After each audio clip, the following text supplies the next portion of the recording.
back to the bailiff, please. Mr. Bailiff, if I may, please. Ma'am, when you're done reading that, would you set that or give that back to the bailiff, please?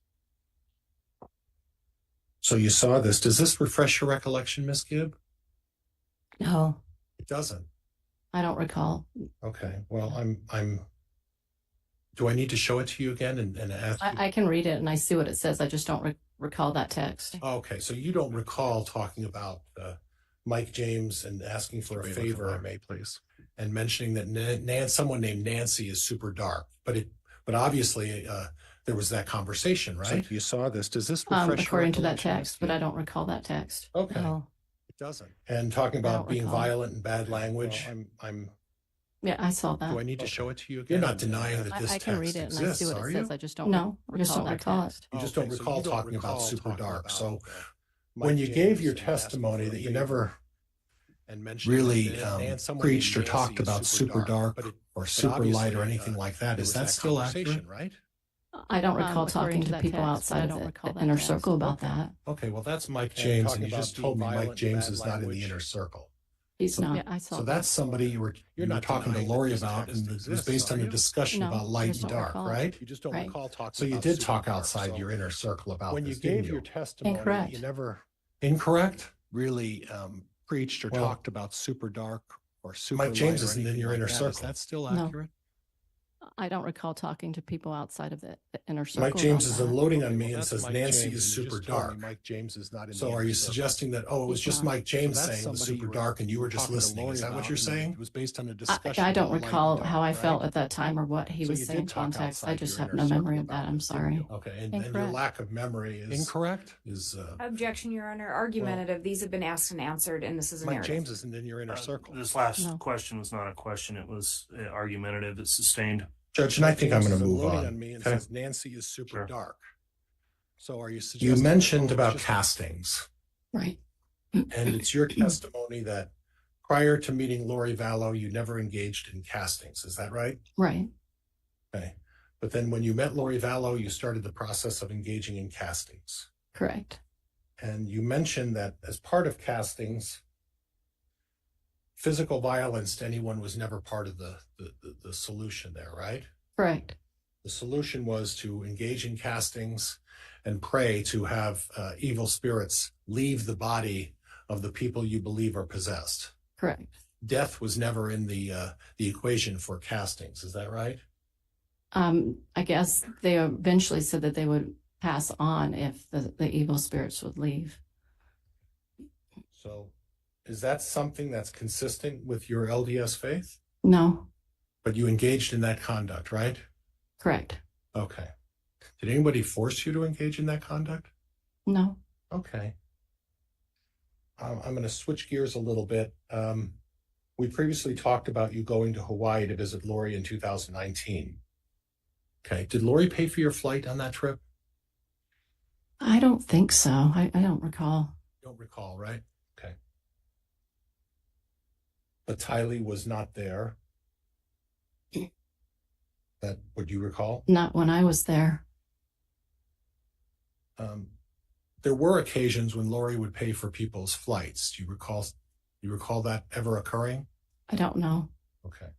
Do you ever have a discussion with Lori about paying for Chad's flight to speak in Arizona? Doesn't sound familiar. Okay.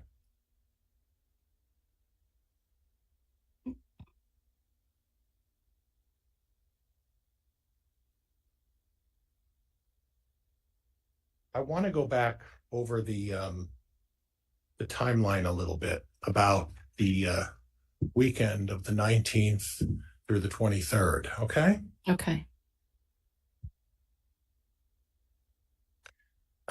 You arrived in Idaho Falls on the 19th. Is that what you recall? Yes. That was a Thursday, right? Yes. Okay. Lori picked you up at the airport. Is that correct? Yes. Was Alex there as well? He wasn't in the car. No. Okay. You also, on that Thursday, in a previous interview with law enforcement, mentioned that you went to a restaurant immediately upon arriving in Idaho Falls on that Thursday. That's right. And that restaurant, if I recall, was a Johnny Carino's. Does that ring a bell? I just know it was an Italian restaurant. Okay. Okay. At that point, was JJ with you too when you went to Johnny Carino's? I don't recall seeing him there. Okay. Do you recall that Lori had hired a babysitter that day? Yeah, I think so. Right. And Alex was with you because the JJ was with a babysitter, right? I believe he met us at the restaurant. Okay. Okay. Okay.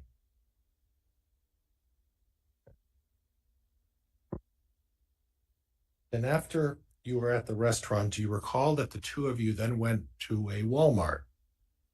I don't recall. Okay. It's possible you went to a Walmart afterwards, right? It's possible. Okay. And then you, after going to Johnny Carino's and going to the Walmart, it was relatively late that night, correct? I feel like it was in the afternoon. Okay. Is that what you recall? Yes. Okay. But then is it your testimony that the remainder of the day you and Lori spent time together, you didn't see Chad, correct? I don't recall if Chad came over or not. I just know I was with her. Okay. And that was Thursday, correct?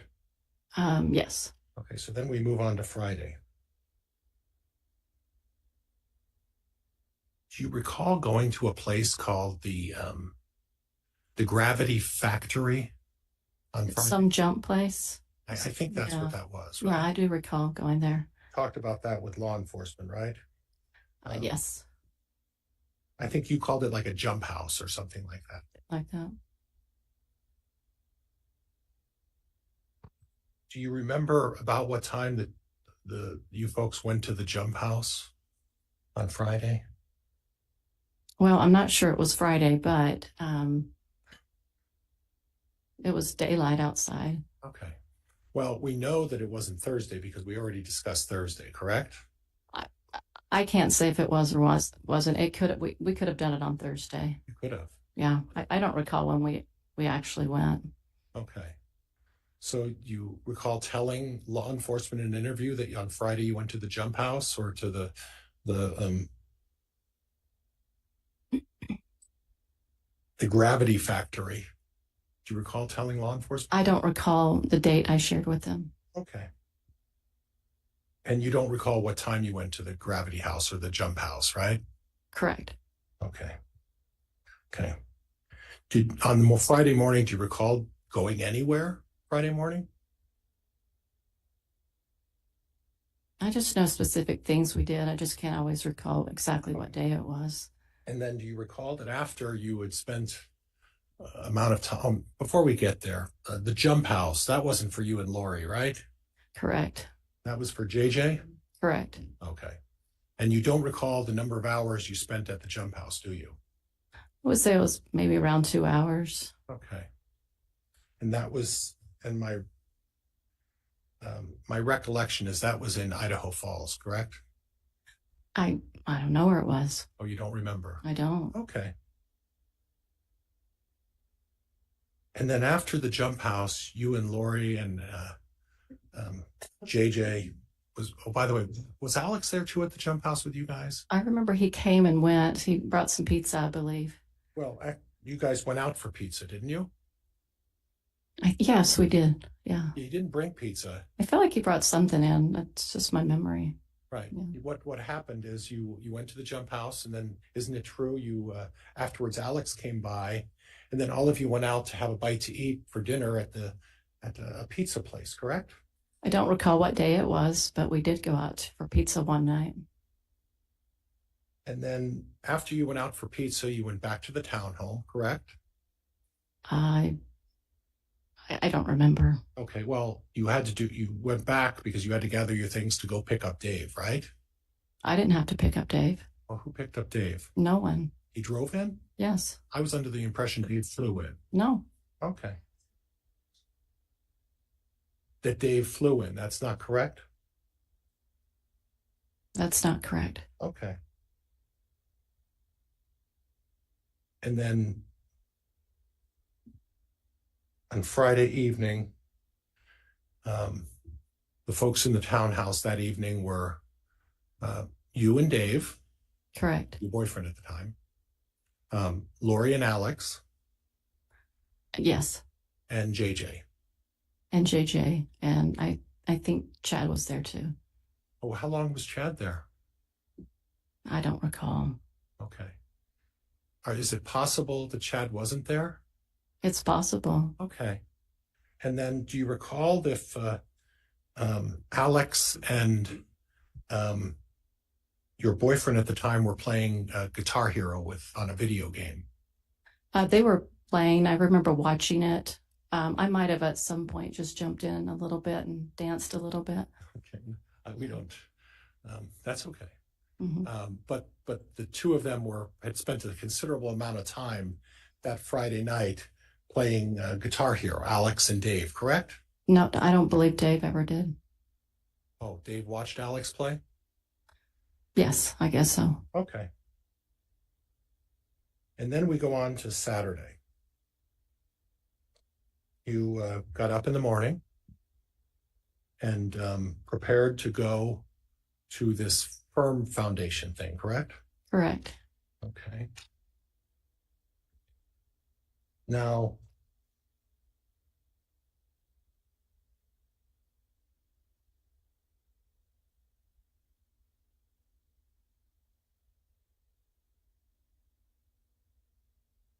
do you remember in one of your text messages to Prosecutor Wood that you mentioned that you were there at the firm foundation for about 10 hours taking pictures? Do you recall talking to Prosecutor Wood about that? I don't recall talking to him about that. Is it possible you spoke to him about that? It's possible. Okay. So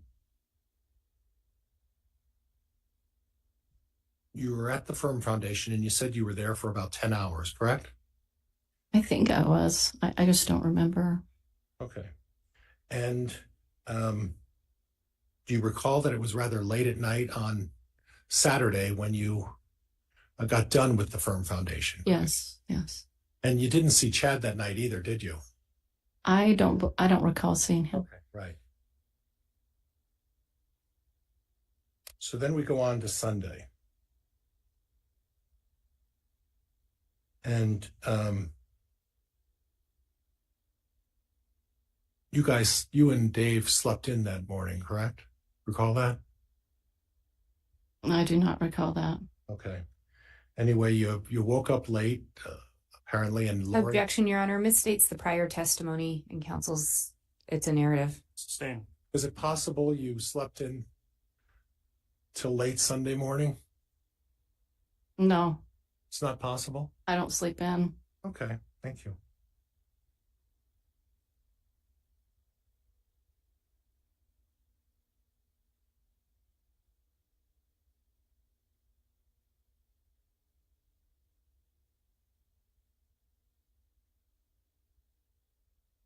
Okay. And then, do you recall that Lori gave you a haircut that Sunday? Yes. Okay, and how long did that take? A few hours because she colored my hair too. Okay, so that was Sunday morning, correct? I think so. Okay, and do you recall about what time that was? I don't. Okay. Sometime in the morning, right? Correct. Okay. And then you folks went to have lunch that after she cut your hair, correct? No, I don't remember that at all. Okay. Did you stay in the townhouse and bring lunch in? I don't remember how the food was. I don't remember her having a lot of food. She might have made something. I don't remember. Okay, but at that point, you hadn't seen Chad Daybell Sunday morning, correct? No, I saw him Sunday morning. You did? When was that? Shortly after we went to this field behind a church building. So sometime in the morning. I felt like it was in the morning. Could have been late morning, but it was sometime. Do you recall discussing with Lori that after Chad gets out of church Sunday afternoon, we'll go out and look at a piece of property? Do you recall having that conversation with Lori? I don't recall, but it's possible. Okay, so is it possible you're just confused about the facts and the the time to go visit the land was really early to late afternoon on Sunday? I felt like her seeing a piece of land that I talked about first, and then going to see that land for sale was second. That's just my memory. Oh, so you went to see a piece of land with Lori first? Well, I wouldn't consider, it was just this empty field that was behind a church, but it wasn't for any purpose of being purchased. So you were traveling to the piece of property that you were going to go look with Alex and David, but you were traveling with Lori at that point, correct? Objection, Your Honor. Misstates the testimony. It's a narrative. I'd move to strike. Overruled. You were traveling with Lori to go look at the piece of property with the real estate person, correct? No. Who were you traveling with? I don't know who I was traveling with. I think maybe Dave and I were in the truck and we drove over there. I don't remember. You don't remember. So it's possible that you were traveling with Lori as well, right? No. Okay. So you remember you weren't with Lori. Yeah, I remember. Okay. But you had mentioned that you and Lori went to see a piece of parcel first. Yes. Mm-hmm. Okay. And then subsequent to that, you went to look at another piece of property, correct? Correct. And then Chad was meeting you at that second piece of parcel, correct? Correct. And then do you recall you told in an interview to law enforcement that Chad was still in his church clothes at that point? Could be. Okay. Well, do you remember that or not? I don't remember the conversation. Okay. So it's possible that you told law enforcement that Chad was in his church clothes in the afternoon when he went out to see the property, correct? Correct. Okay. So you did see Chad at the property at that point, correct? Correct. And that's the one we're really sure about, right? I'm sure about both of them, but yes, he was at that one. You're sure? Which is the other one that you're so sure about? The one that we just talked about, the prior one. Prior one about what? The parcel that we went to first. Okay. Oh, Chad was there too? Uh-huh. Okay. And then afterwards you went back to the townhome, correct? I think so, but I don't recall for sure. Okay. And Chad didn't go with you back to the townhome, did he? I don't think so. Okay. And then at that point you were getting prepared for your podcast that you were going to do that night, right? We didn't prepare for that till the evening. Okay. And again, on a Sunday evening, Chad wasn't there for the podcast, correct? Correct. And then just to clarify again, after you did the podcast, that was late in the, well, it could have been as late as Monday morning, but it was after midnight sometime, right? I'm not sure if it was after midnight. I just know it was around that time. Okay. And then and then we'll move on to Monday. And Monday, you departed and left to go back home. Is that correct? No. What did you do on Monday? Dave and I drove to Pocatello to see his son. Okay. And you left at about 9:30. That sounds about right. Isn't it true that you and Alex and Dave drove by Chad's property Monday morning? No. Okay. Judge, I have nothing else. Thank you. All right. Thank you, Mr. Pryor.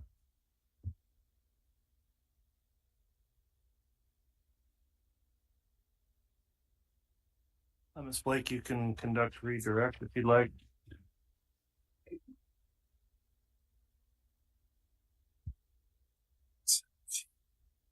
No, that's already up there. But it has to be. It's going to be put in. Yeah.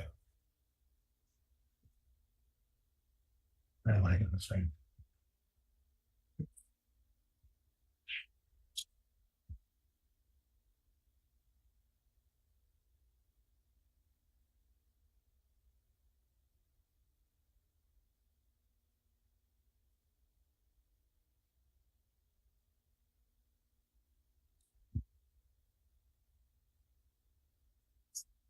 I'll find it.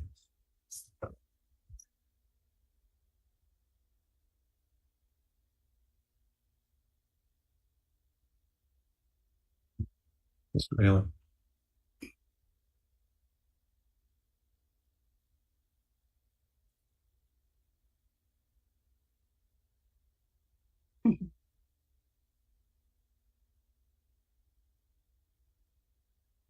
All right, sorry, Ms. Blake, we are labeling the one that was specifically referenced as 7C and putting a mark on that. I know it's a subpart of a generally admitted exhibit, but 7C is marked for the record.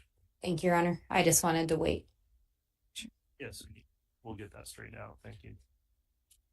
Would you like me to proceed? Yes, go ahead. Ms. Gibb, we've asked you a lot of stuff from the years of 2018, 2019. Have you done your best to recall the facts? Yes. With regard to Lori, we talked about your relationship with her. And at times, I think you indicated you had daily contact. Right. And at times it was more sporadic. Correct. But this contact with her spanned over a period of time, correct? Yes. You were asked if you thought Chad believed that he could see visions. And I think you said yes, that was your understanding. Yes. Did Chad ever indicate to you that he had visions? Well, he shared them publicly, so yes. So Chad shared that he did have visions. Yes. You were asked yesterday about the term vibration. Yes. Did Chad and Lori ever use the term vibration? Yes. How did they use it? They used it in a way to express their what they thought their knowledge was about being translated. And when we talk about that, did your level in translation equate with the vibration number? Yes. What did they teach regarding that? So the higher the number, the closer to the body being in a translation state. And what did they talk about in relation to a translated state? Your body would be changed in a way that you wouldn't have to eat or, I don't know, drink, but you know, I don't know, your body's just more, I guess, stronger, powerful. And you wouldn't need some of the things that, generally speaking, mortals or bodies need to survive. Is that fair? Yeah, yeah. You were also asked some about light and dark, and you were asked about energy work as well. Do you recall that? Yes. Is it fair to say that some people may have a glow Judge, I about would them? object, it's leading. Sustain. Your Honor, and I think, if I may respond. Well, you can ask another question, but it is redirect, not recross. So that was the leading question. I guess that's what I wanted to be heard on. Go ahead.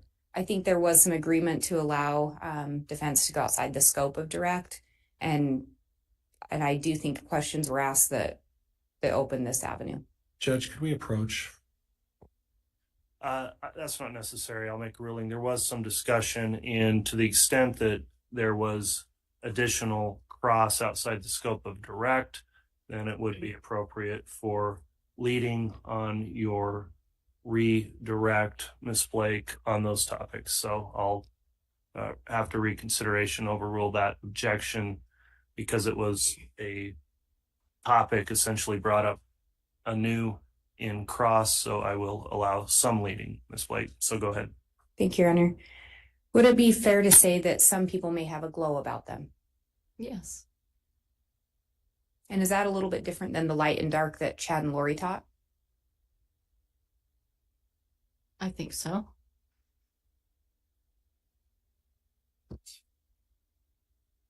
You were asked about your communication with the prosecutors. Yes. And you acknowledge you had communication with the prosecutors. That's right. Did anything about that communication alter your memory of the events? I'm not sure what you're saying. Sorry, did it change what you recall from the events with Chad and Lori, your communication with the prosecutors? Oh, no.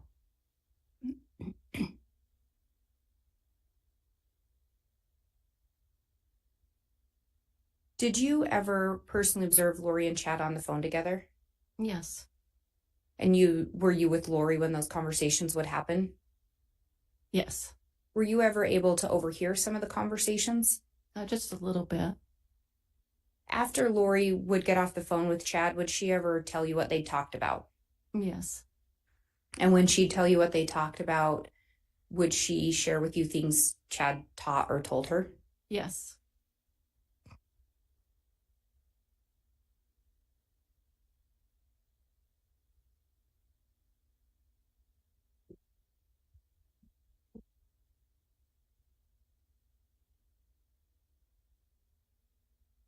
And you were asked about in these whether or not Chad had ever indicated to you that he intended to physically harm Tammy. And I think you said he'd never indicated that. That's right. And you also said he never indicated a specific intention to harm Lori's kids. Is that correct? Yes.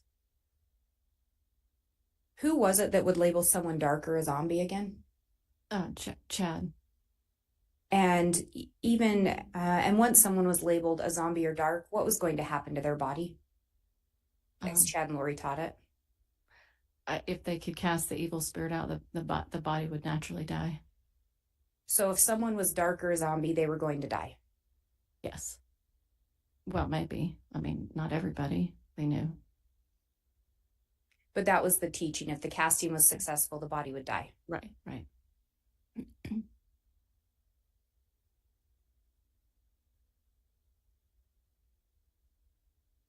And JJ was labeled dark or a zombie. Yes. Tammy was labeled dark or a zombie. Yes. Charles was labeled dark or a zombie. Yes. And Tylee was labeled dark or a zombie. Yes.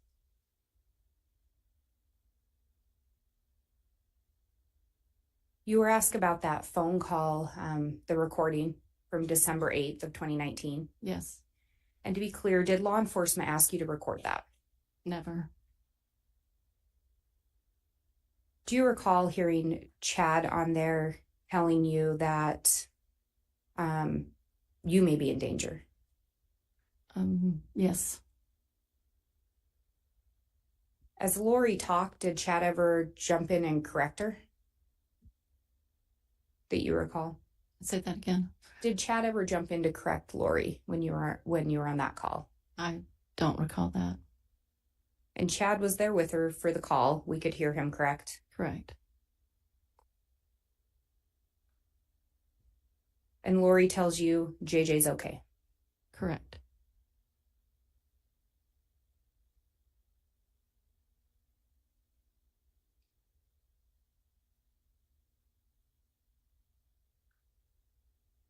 You were also asked about when Chad called you around Thanksgiving. Do you Yes. recall that call in 2019? Yes.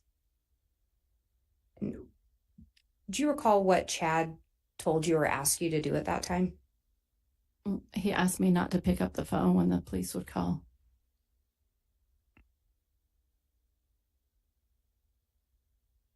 Do you recall asking him if JJ was with Kay?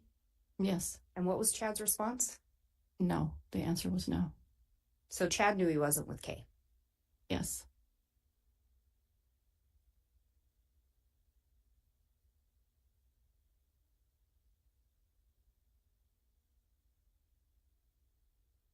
When that phone call was placed to you by Chad, did you know JJ was missing at that time? I guess no, I didn't. So when Chad first tells you not to talk to the police, you actually don't know JJ's been reported as missing. Correct. Yeah.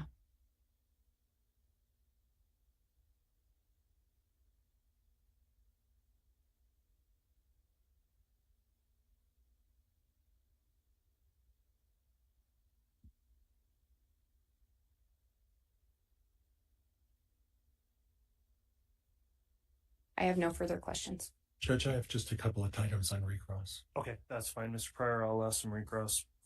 And Your Honor, may we approach? Yes.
All right, Mr. Pryor, we discussed the scope of Recross. Please keep it on those topics and you can continue.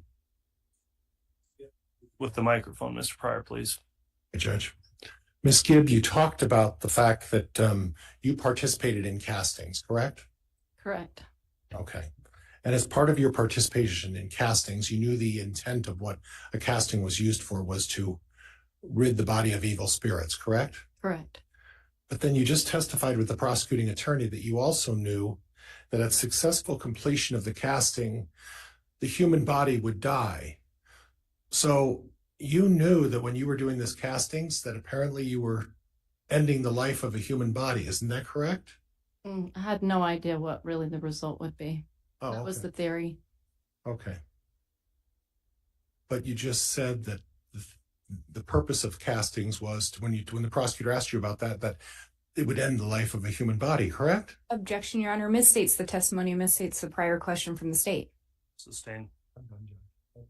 All right, that concludes the recross then. That will conclude the testimony of Ms. Gibb. I believe she's under subpoena from the defense also, but I don't know that there's nothing covered that where I allowed the extended scope of cross. Do you intend to recall her, Mr. Pryor? Judge, I want to keep her under subpoena at this point because if other issues come up and I need Ms. Gibb to come back, I spoke with the prosecutor about how I can communicate with Ms. Gibb if that need arises. But at this point, I want to keep her under subpoena. I would ask the court to do an admonishment about not allowing her to view anything or talk to anybody about the case. But at this point, the final decision has not been made. And I explained that to the prosecutor, but in the event something comes up that I need to revisit that, I need to have that opportunity. Very well. Ms. Gibb, that concludes your testimony for now. You may be recalled. Because you may be recalled and are under subpoena from the defense, I'll request and admonish you, not request, but you're admonished not to watch further trial proceedings that may be available on the live stream or to follow the case in any way until such time as you're released from the subpoena. Okay. All right. Judge, could I also inquire that Ms. Gibb be advised about discussing her testimony or testimony with anybody else? That's part of the admonishment. So Judge. That will conclude the testimony of Ms. Gibb. We're going to take a mid-morning recess and discuss scheduling as well as take up one issue outside the presence of the jurors. So at this time, we will break for our mid-morning recess and rise for the jurors, and I'll have counsel stay while we address that issue. All right.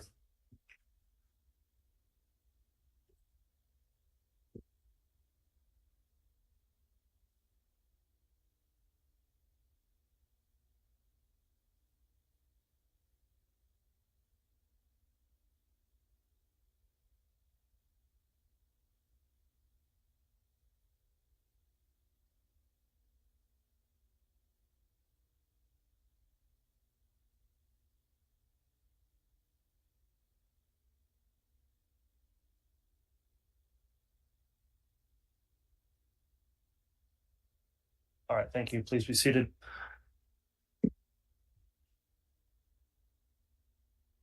You can go ahead and sit down.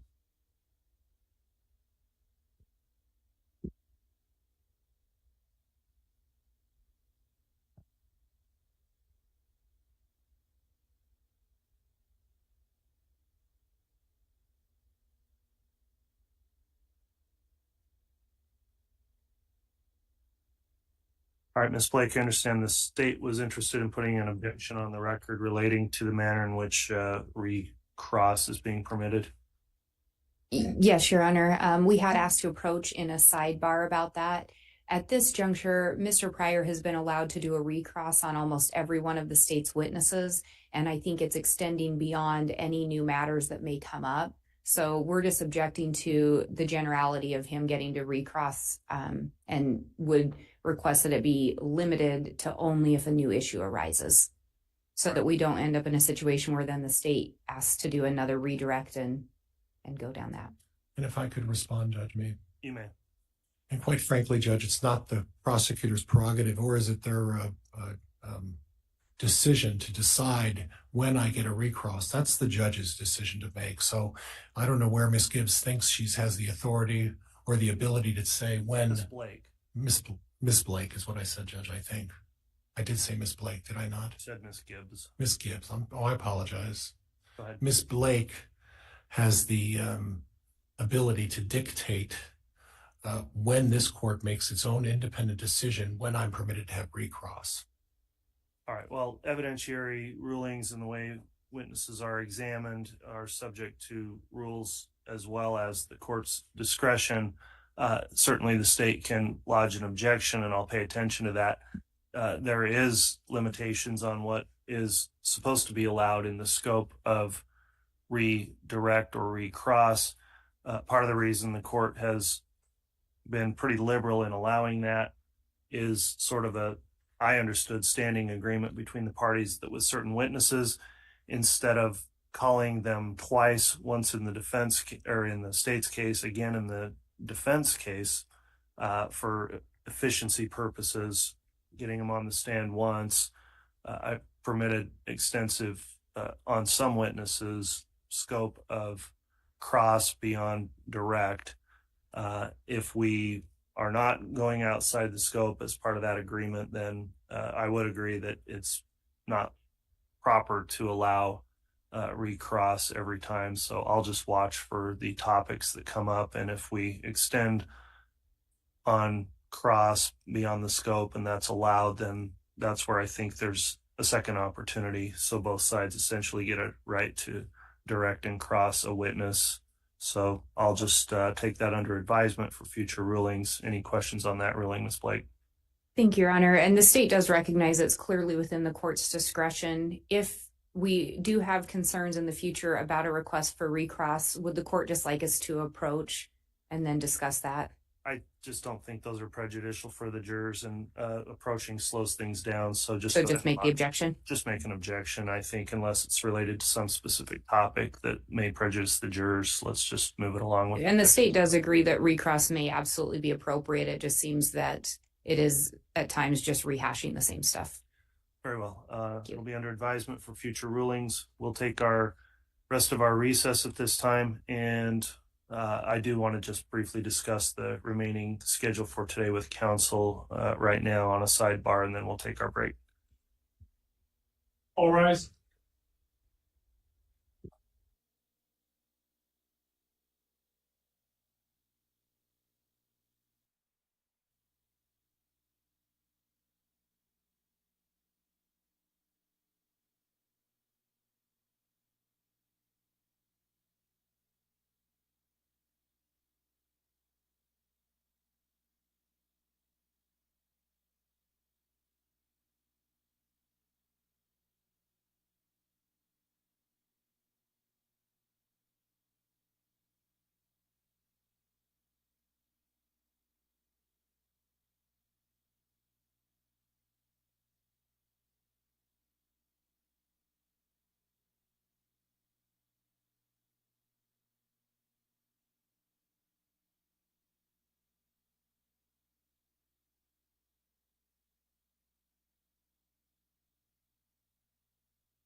All rise.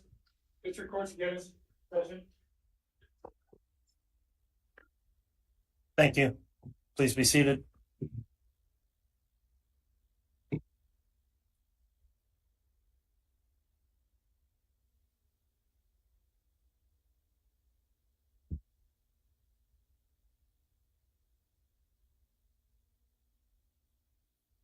All right, let's go ahead and have the jurors return, please.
All rise, please.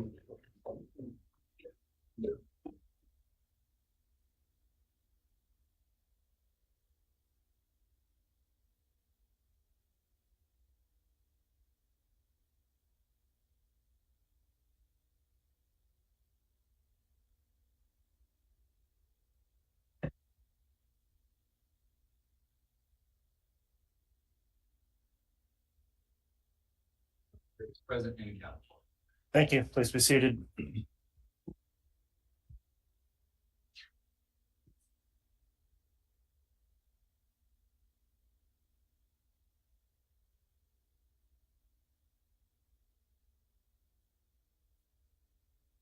All right, we're back from the mid-morning break. We're going to go ahead and continue with evidence this morning on the state's case in chief. I believe there's another witness the state's prepared to call. Is that correct? That is correct, Your Honor. The state will call Doug Hart.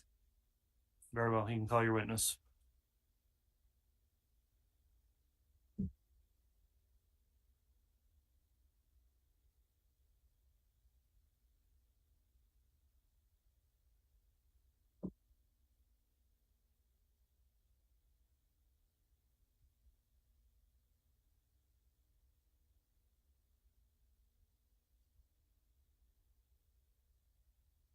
I swear or affirm the testimony you're about to give will be the truth, the whole truth, and nothing but the truth. So help you God. I do.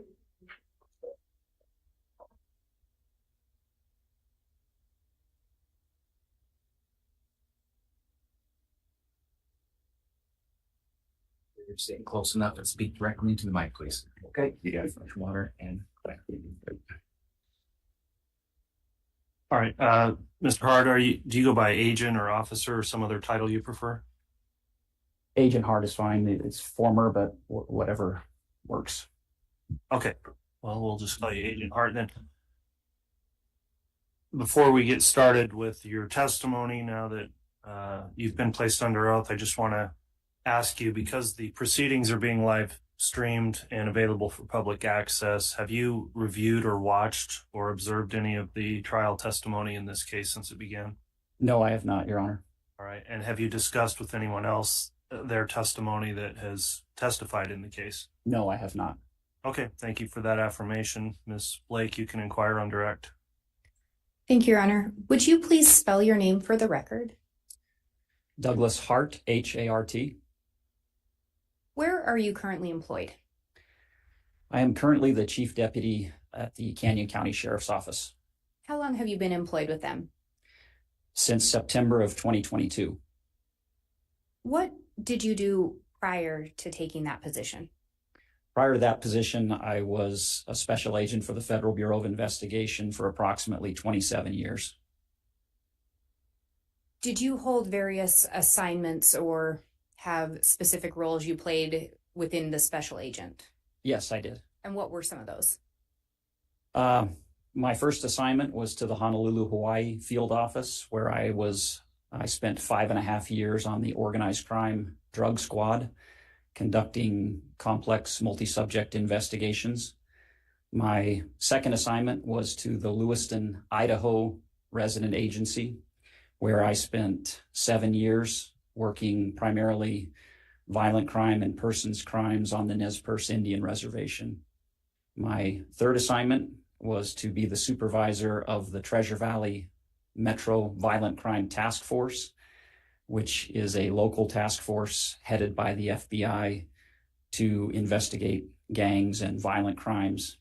And my final assignment, my last 7 years in the FBI, I was the supervisor for the southern 34 counties in Idaho for all criminal programs. And it was in that capacity that I became involved in this investigation.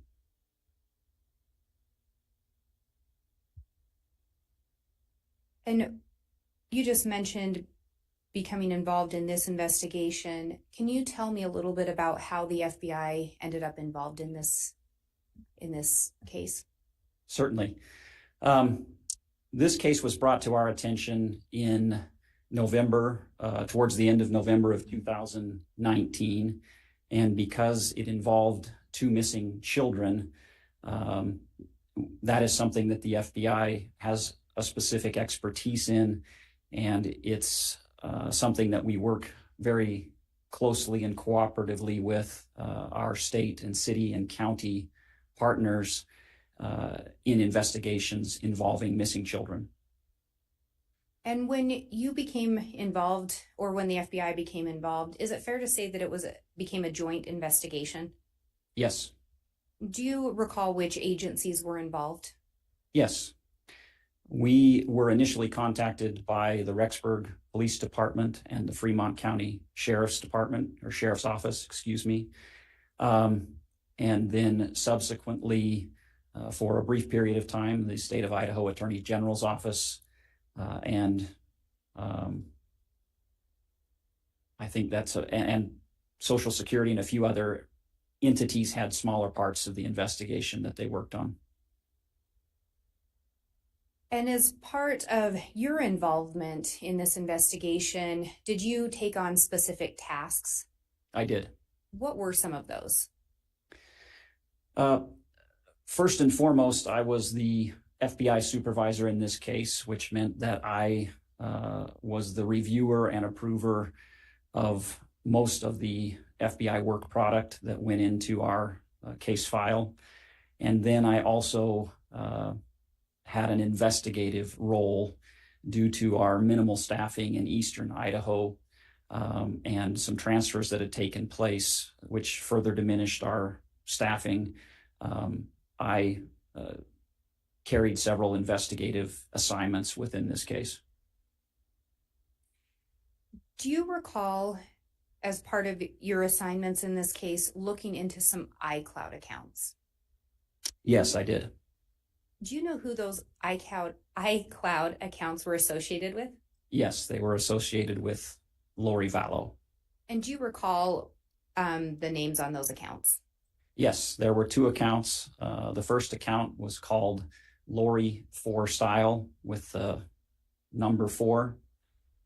And the second account was called Lolly Time.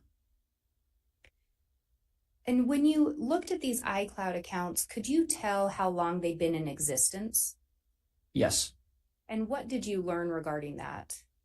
So the first account, Lori for Style, was the oldest account. It was the bulk of that account started in 2016, but there were some materials that were present there as early as 2011, 2012.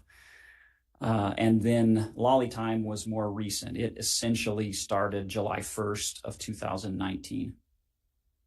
And when you were reviewing these, could you tell if some messages had been deleted? What exactly were you able to see in relation to any messages or the content there?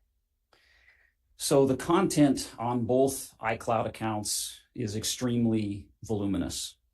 We utilized a software system called Cellbrite, which doesn't change any of the data within the iCloud, but organizes it in a way that makes it reviewable. For instance, there will be a section for SMS or text messages, a section for videos and photographs and contacts and Bluetooth and on and on and on. And so this software just takes the mirrored image of the iCloud account and organizes it into its component parts. And so I reviewed all of those component parts for both of the iCloud accounts. And you mentioned that both of these accounts had voluminous information on them. Yes.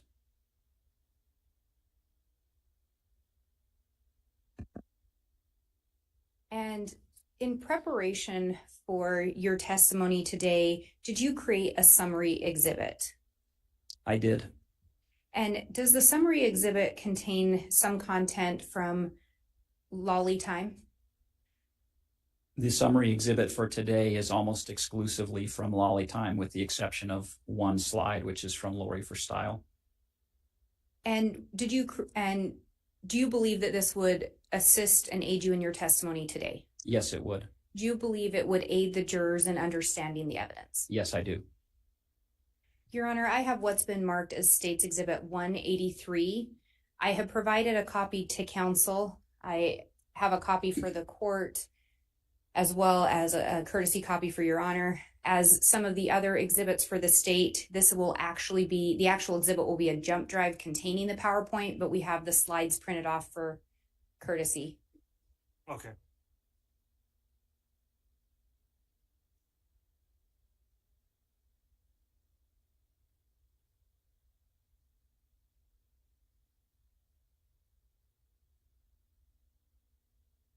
And if I can have the witness shown a copy. Yes. Could you turn your microphone on, please, Mr. Pryor? With a note.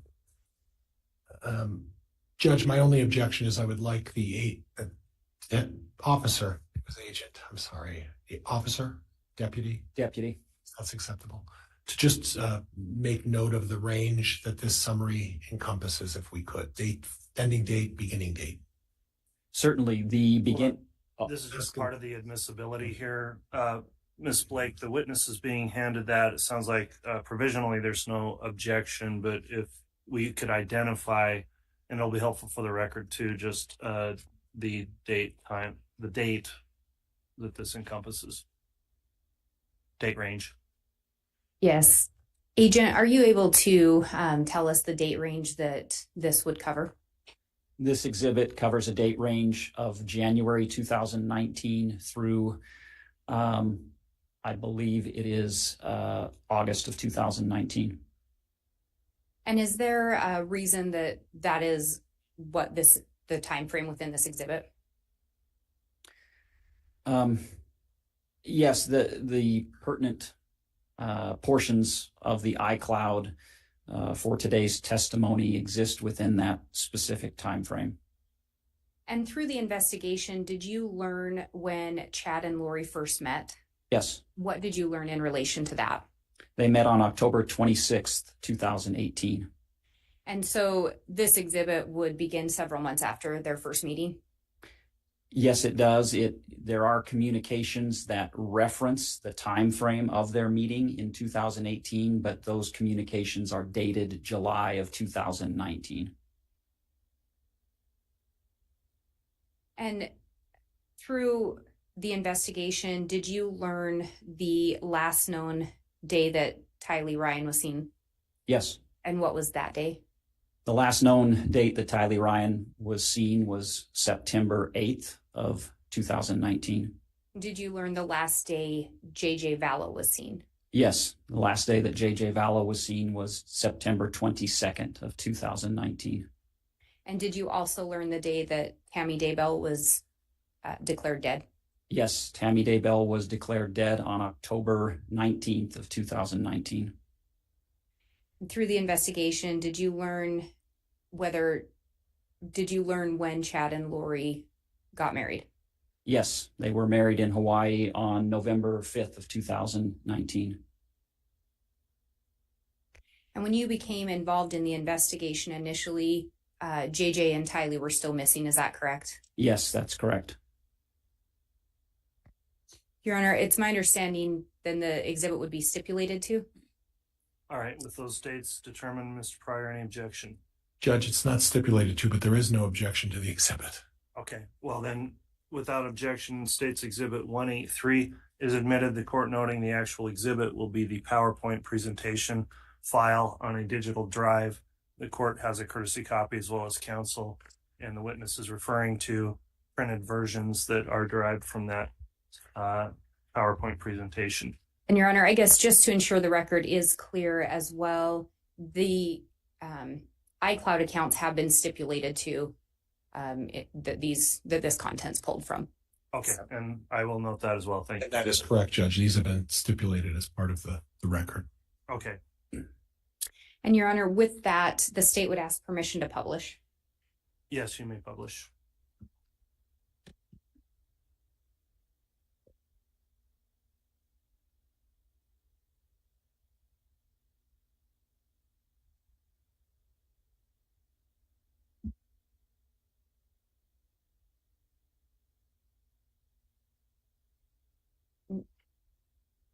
Agent Hart, when you created this exhibit, did you pull over the content from these iCloud accounts?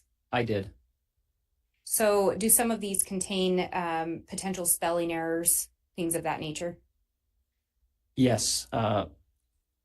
Most of what we'll see today are text messages. And so the Cellbrite software arranges them in a reverse chronological order and assigns each text message a line number. Associated with that is a date and a time for the text, and then who it was to or from, and then the actual content of the text. And so I cut and pasted the content of the text exactly as it appears in the iCloud account. Thank you. And with that, would you go ahead and read these messages into the record? Yes. This sheet is from the SMS section of Lori for Style at iCloud.com.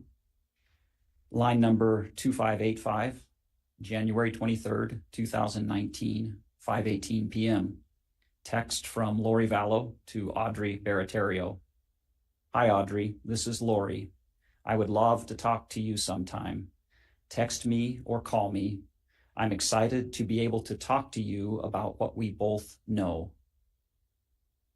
Line number 2584. Judge, could we approach? Yes.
All right, Ms. Blake, if you'd like to continue with direct, you may. Thank you, Your Honor. Agent Hart, if you could go ahead and continue reading those into the record. Yes. Line number 2584, January. Judge, I'm going to object at this point on the basis that this is cumulative. There's a record that's already been established with the exhibit, and to just require the officer to read the remainder is cumulative in my opinion. All right, response from the state. Thank you, Your Honor. The state's position is it is not cumulative. While the state recognizes it is an exhibit, it's also a summary exhibit that we heard testimony from the agent that this would aid in his testimony today, that he believes it would aid the jurors in understanding. While it is what's on the screen, so long as it's read as to what's appearing on the screen, the state's position is in no way is this cumulative evidence. So we would ask that the judge overrule that objection and allow us to move forward with testimony. And Judge, briefly in response is that the exhibit is what it is, and it's clear for the jury to look at that and read that. It doesn't necessitate the prosecutor to go line by line over a massive exhibit. I am going to sustain the objection in that I would find it be somewhat, well, it is cumulative to have a written version of all of the messages and then to simply have a witness read through all of the written messages when they're already being published and the jurors are all capable of reading them as well. I'll sustain that, and that I just don't want to have the entire thing read into the record. I don't know that that's necessary, but if you want to have any time or assurance to make sure the jurors have read the messages and direct the witness to any of the specific messages that are contained in there, certainly you can go there, Ms. Blake, but just the wholesale reading of all the messages, I do find the objection is sustained.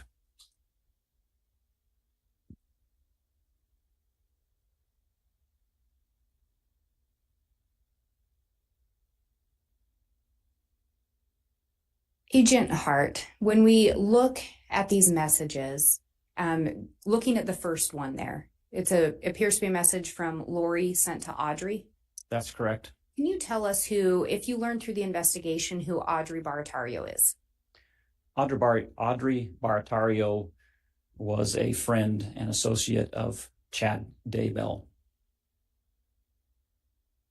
And did you learn through the investigation how she came to be in contact with Lori? Chad Daybell introduced her to Lori Vallow. And when we look at that first message, is there something about that that initially caught your attention? Yes, it's the line where Lori indicates to Audrey that she's excited to be able to talk about what we both know. And then did you look at that in conjunction with the response from Audrey to Lori? Yes, Audrey indicates states that she guesses Lori has talked to Chad. And so it's clear from this particular text string that there's a reference by Lori Vallow to Audrey Baratario about what Lori, Audrey, and Chad Daybell know. And Your Honor, may I ask that the witness be handed a laser pointer if we have one available? Yes, I do think we have one. Thank you. And Agent Hart, if at any point that's helpful. Okay. That.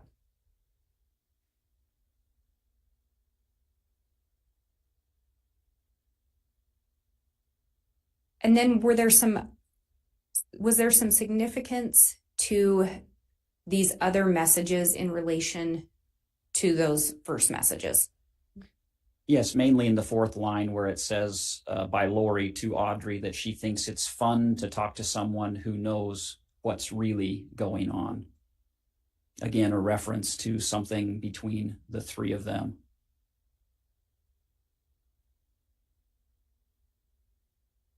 And again, this was in January of 2019. Correct.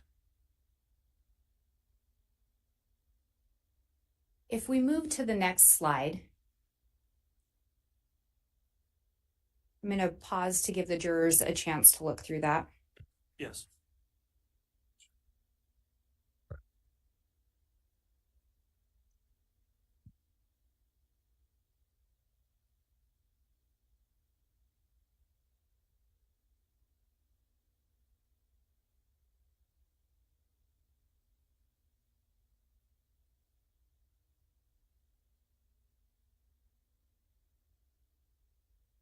And Agent Hart, when we look at these messages, we have the name Melanie Boudreau. Did you learn through the investigation who she is? Yes, she is Lori Vallow's niece. And there's a reference in that first email to someone named Brandon. Do you know who Brandon is? Yes, these are text messages, not emails, but Brandon is Melanie's husband or soon to be ex-husband. They were in the process of separating and getting a divorce. And there's also the name Al. Do you know who Al would be referencing? Only by the content of the text. I have never met or spoken with Allie Bloomer or her husband. And what caught your attention about these particular messages? These messages and then the next two slides are a continuation of this text string, demonstrate several significant things that are relevant to this investigation.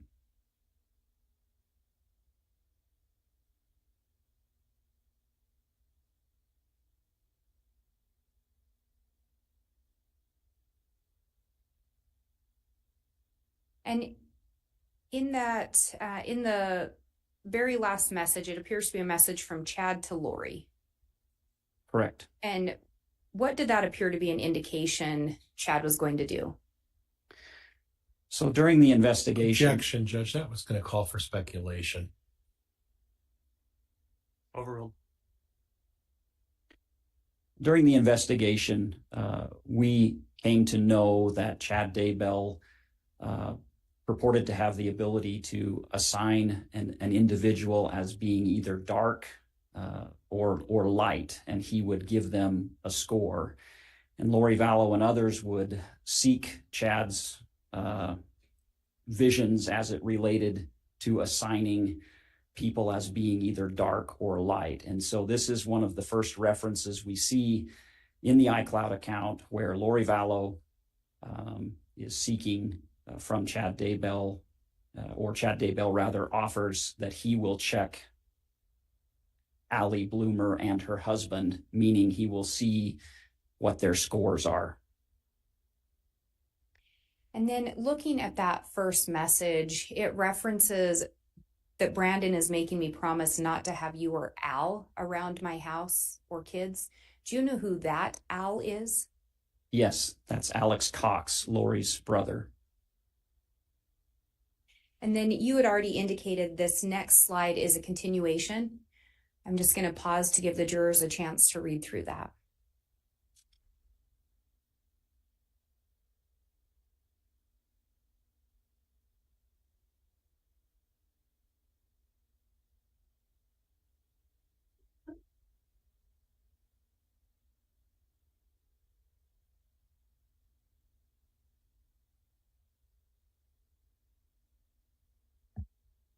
And when you looked at these messages, was there anything on these that stood out to you? Yes, primarily in line 3000, where Chad Daybell responds back approximately 8 minutes later, giving Lori Vallow these scores. He assigns Allie Bloomer as being 4.1 dark, and her cop husband is a 3 dark. And so those are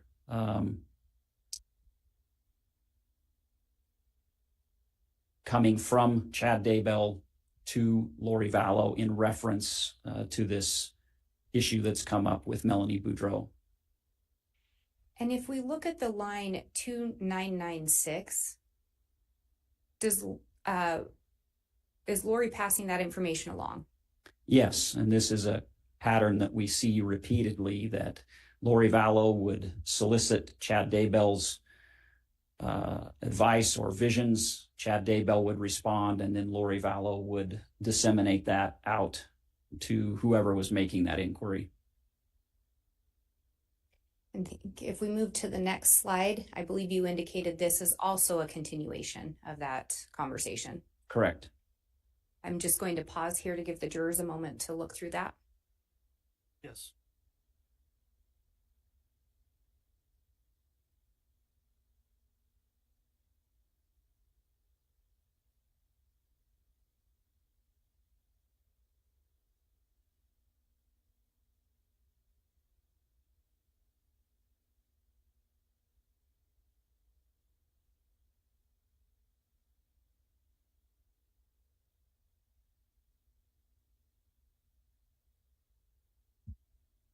when we look at these messages, if we start with the new one, there's a reference to checking for recording devices. Did anything about that catch your attention? Yes.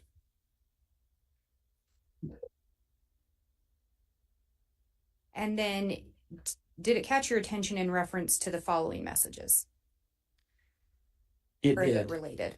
It did. So subsequent to seeking those scores on Allie Bloomer and her husband, Lori Vallow then makes a request to Chad Daybell to clear Melanie Boudreau's house and also check it for recording devices.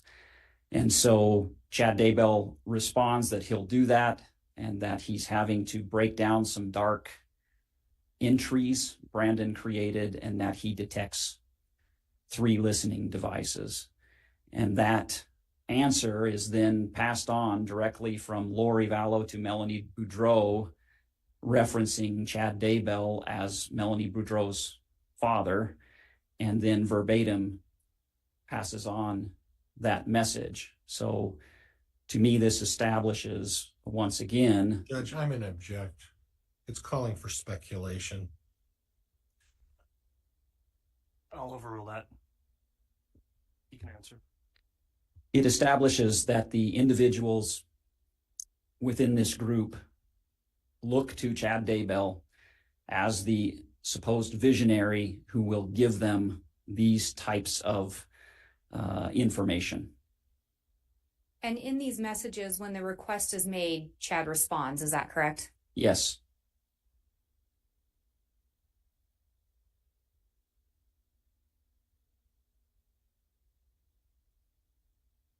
I'm turning to the next slide. I'm again going to pause to allow the jurors a moment to look through that. Very well.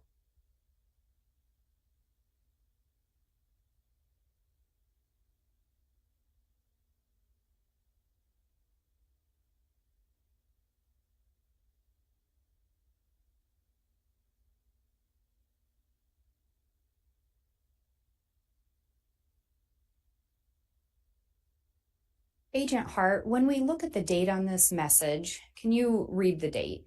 I can, July 13th of 2019. Do you know when Charles Vallow was killed? He was killed on July 11th of 2019. So just 2 days prior to this message. Correct. During this time, was Tammy Daybell still alive? Yes. Do you know who Adam, Leah, well, I'll stop there. Do you know who Adam is? Yes. And who is that?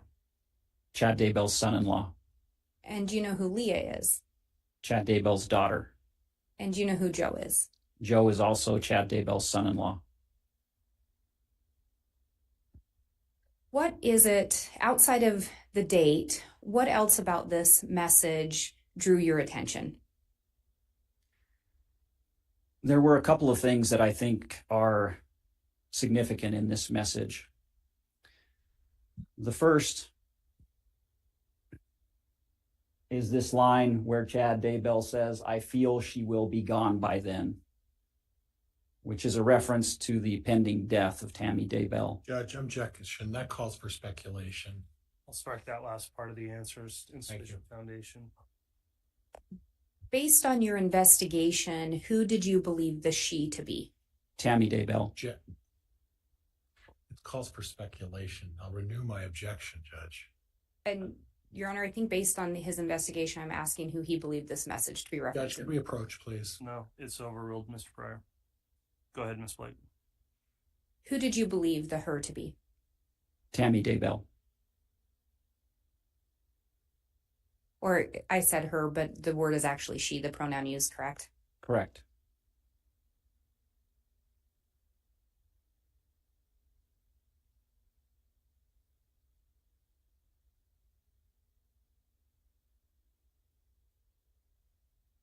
Looking at the second to the last sentence, could you explain if there was anything about that that drew your attention?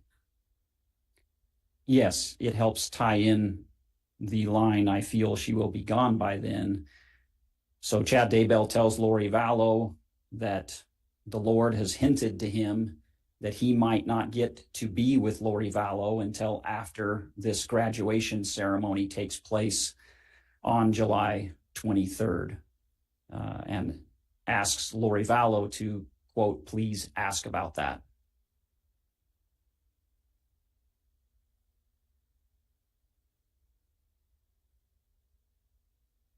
If we turn to the next slide, again, I'm going to pause to allow the jurors to read that.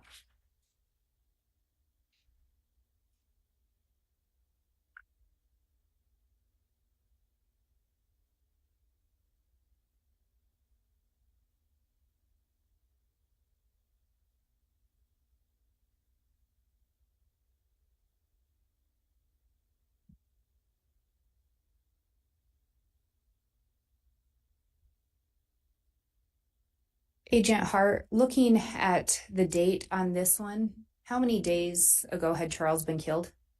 3 days prior. And again, Tammy Daybell's still alive? Yes. Do you know, or did you learn through the investigation who Lily would be referencing? Yes, Lily is another name for Lori Vallow. Was there something about this that caught your attention? There are two things about this communication that caught my attention. Could you tell me what those were? The first is the reference to joining Chad Daybell in the shower. They were physically, Lori Vallow was in Arizona, Chad Daybell was in Idaho at the time of this message. So there are repeated references to Lori Vallow and Chad Daybell having the ability to connect on a spiritual plane and be together spiritually. So this is just one example of that, but it's pertinent because it happens repeatedly and it could be easily confused that they were actually physically present together, which they were not. So that was the first thing that stood out.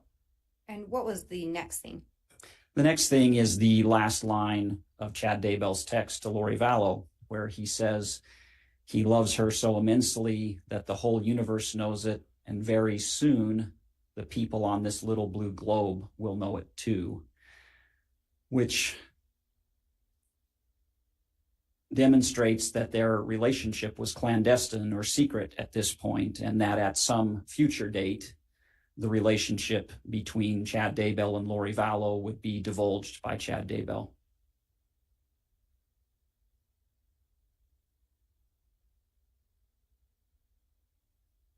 And then moving to the next slide, again, I'm going to pause to allow the jurors time to read that.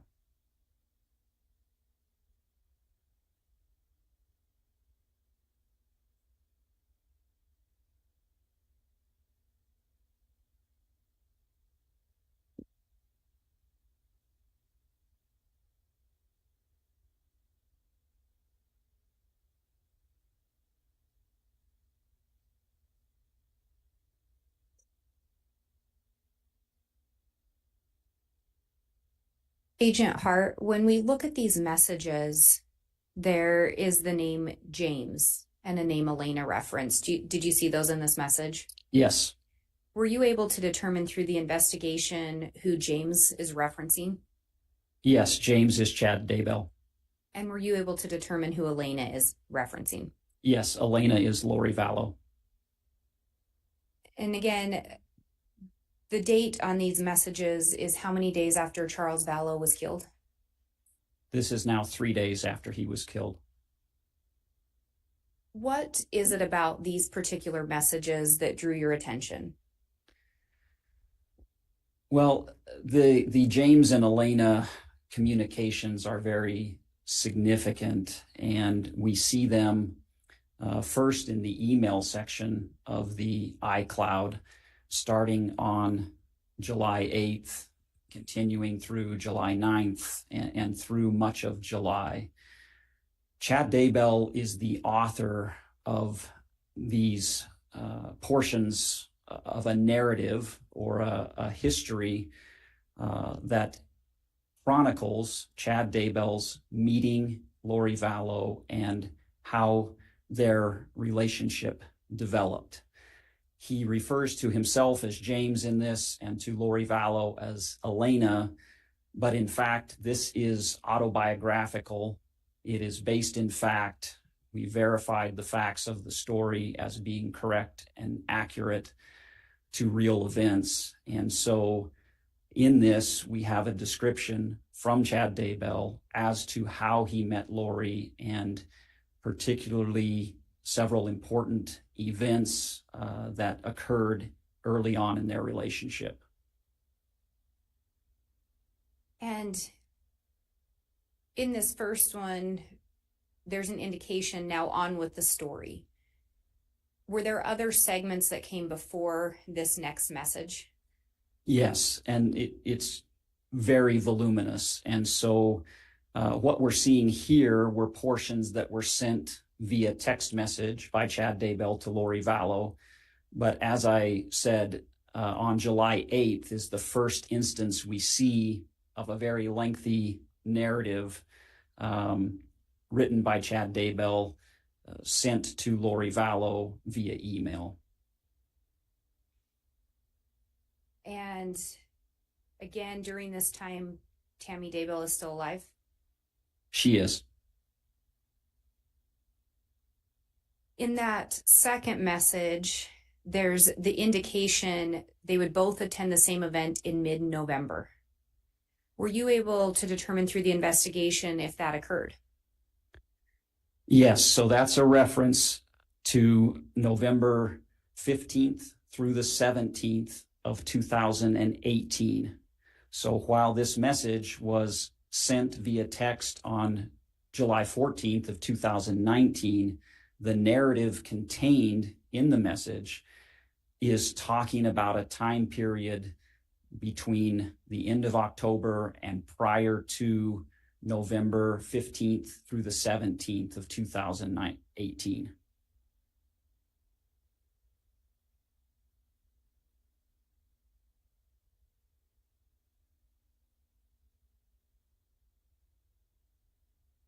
And the last sentence of that text, was there something that stood out there? I think the entire text is pertinent, as well as that last sentence. In the middle, Chad Daybell states in this narrative that he and Lori Vallow had been married before, and references some past time with the Savior when he lived in Jerusalem. And Elena, or Lori, had been his beloved spouse and best friend.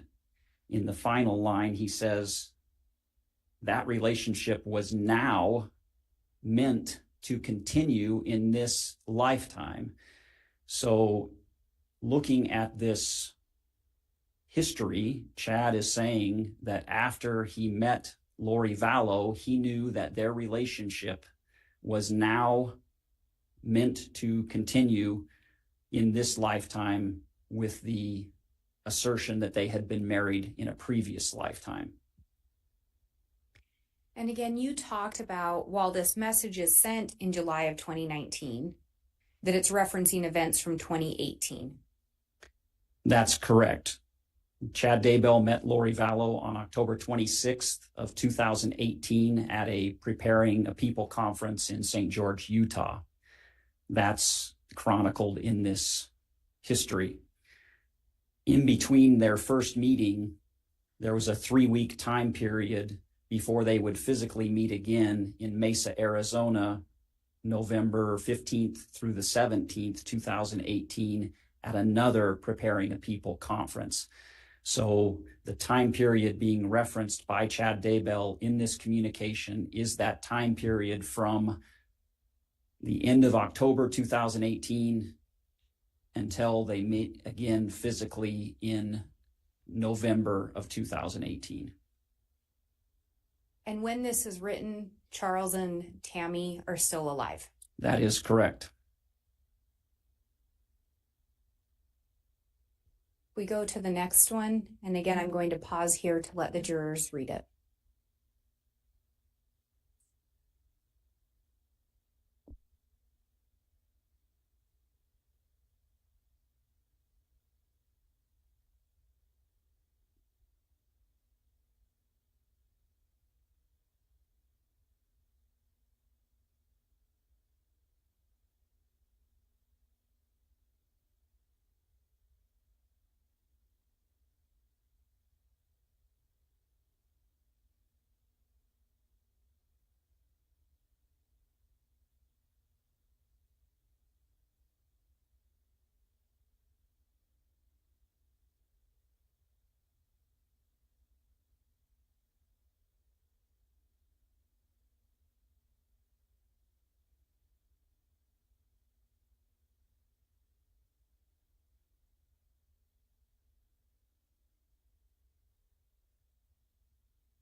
And this message again has the date of July 14th of 2019, correct?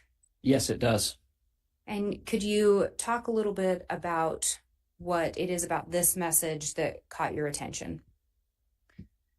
What caught my attention is that this is the first time Chad Daybell introduces to Lori Vallow the concept that they had lived as human beings at another time in the past, that they had been married to each other in the past, and that they were meant to be married again in this present time and complete these important missions together. Judge, I'm going to object at this point, and I void the irritative objection. Well, there's no pending question at this time, so if there was an objection, Mr. Pryor, it just wasn't timely. And again, Agent Hart, when we're seeing the James and Elena references and this story being drafted, it is referencing back to events that would have happened previously.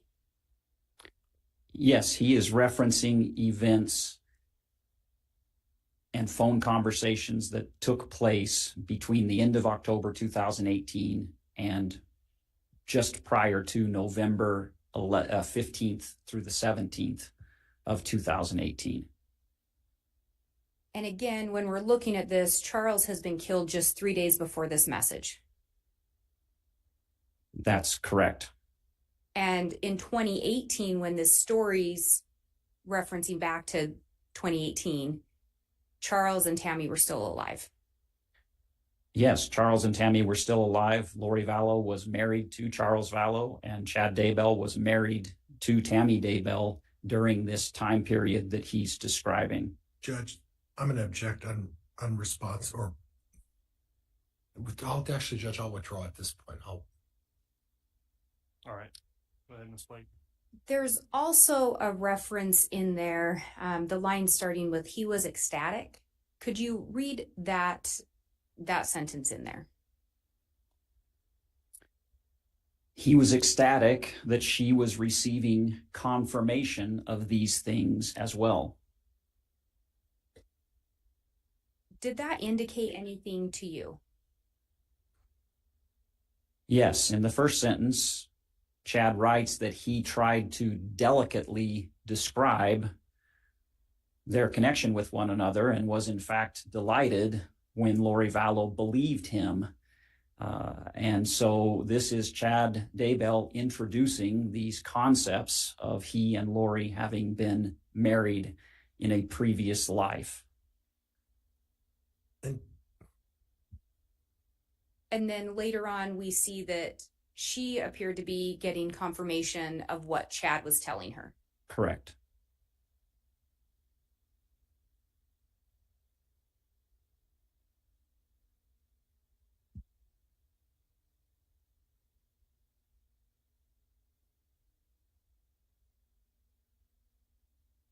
There's also reference in there to physical desires. Yes. With the talk of physical desires, making love, was there anything about those that caught your attention?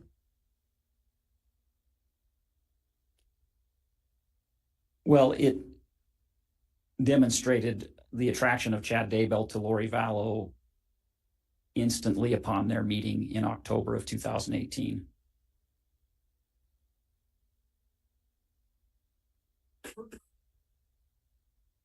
If we move to the next slide, and again, I'm going to pause to allow the jurors to read this.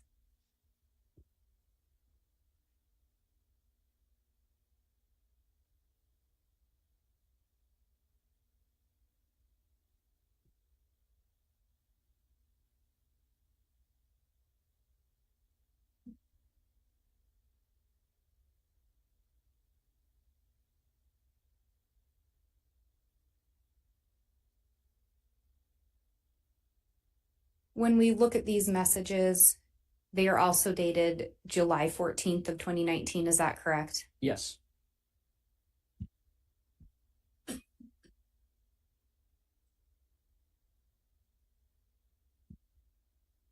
What was it about these messages that caught your attention? This is a communication by Chad Daybell to Lori Vallow, seeking an opportunity to be with her in person and using a camp out and a potential speaking assignment as a ruse to be able to leave Rexburg and go and be with Lori Vallow. And there's a reference there in the first message, whether she is still here or not. Based on your investigation, did you determine who that she would have been referencing? Tammy Daybell.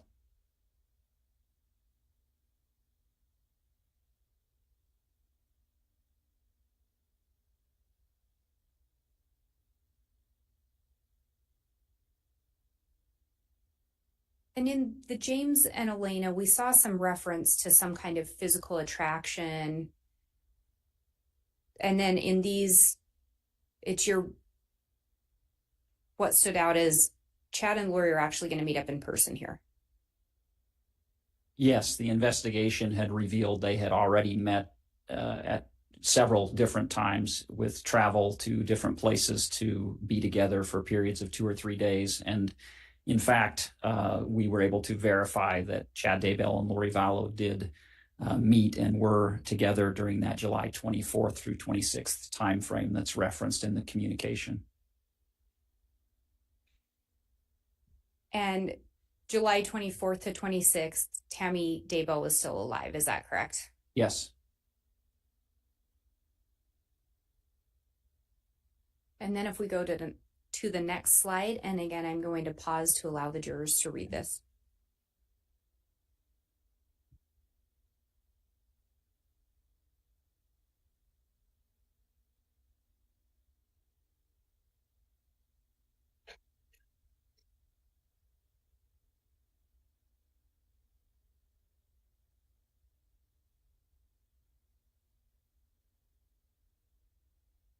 And again, these are a continuation of text messages from July 14th of 2019. Correct. And again, just 3 days after Charles Vallow's been killed. Yes. What about these messages drew your attention? There was a lot of what we call sexting content in the iCloud that I examined. I included these communications as just a very, very small example that this was in fact a sexual affair. It was not an emotional affair or a spiritual affair. It's very clear that it's a physical sexual affair between Chad Daybell and Lori Vallow.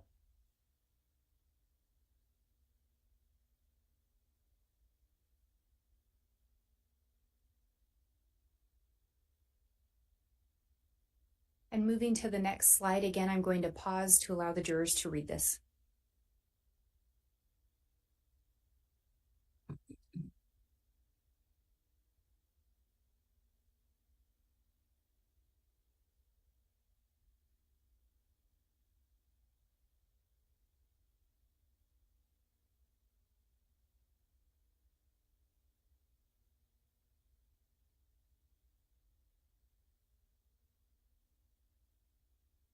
And if we look at these, can you indicate the date on these messages for the record? July 15th of 2019. So these are moving to the next day from the previous messages. Correct. What is it about these particular messages that caught your attention? This is an example of how Lori Vallow sought to manipulate Chad Daybell in the immediate aftermath of Charles Vallow's death.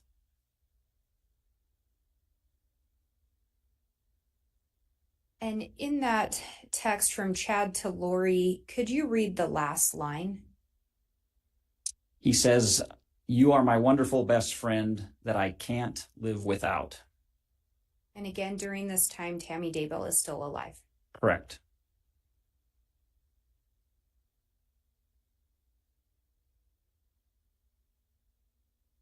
And the manipulation that you're indicating is Lori's response there. Could you read the first line? Yes, she replies, and yet you are so sad, missing you. Referencing back to his message to her that he couldn't live without her.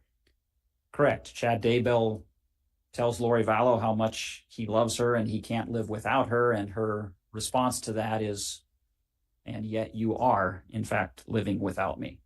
So sad.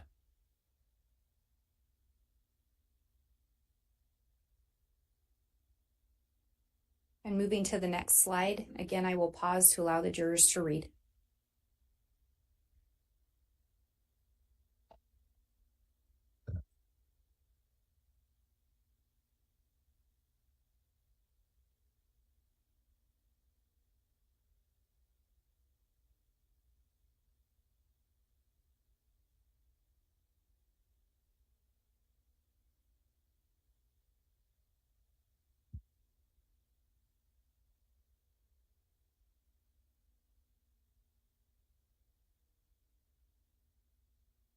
And could you indicate the date on these messages for the record? July 18th of 2019. What about these messages stood out to you? Well, this is a series of texts that occupies this slide and the next 3 slides, all regarding the same subject, and that is Lori Vallow has just found out that she is not the beneficiary to Charles Vallow's $1 million life insurance policy. And she's telling Chad that. Correct.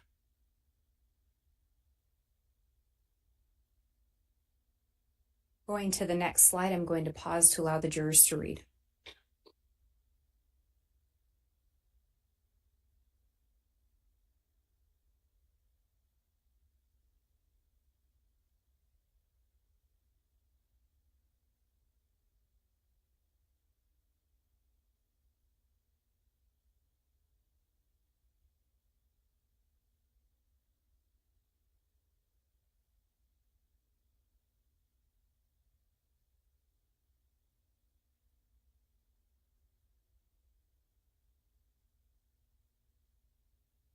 And you indicated this is a continuation of the previous slide, correct? Correct, as well as the next 2 slides. In looking at this particular slide, there's a reference to bringing down the Gadiantons, especially Brandon. Yes. Through the investigation, did you determine who that Brandon would be that is being referenced? That is Brandon Boudreau, Melanie Boudreau's soon-to-be ex-husband. Through your investigation, did you learn anything in relation to Brandon and an investigation involving him? Yes. What did you learn? What could you clarify? What did we learn about? Yes, sorry. Did you learn anything about an incident being investigated by the Gilbert Police Department involving Brandon as a victim? Yes. And what did you learn regarding that?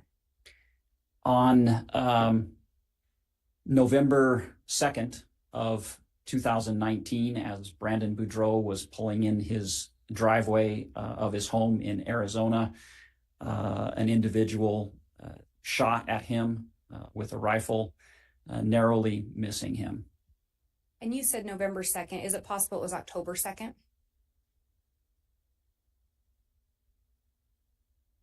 I'm sorry, you are correct. It is October 2nd. Excuse me. And that was October 2nd of 2019. Correct. Do you know, did the reference bringing down the Gadiantons mean anything, or did you learn what that was referencing?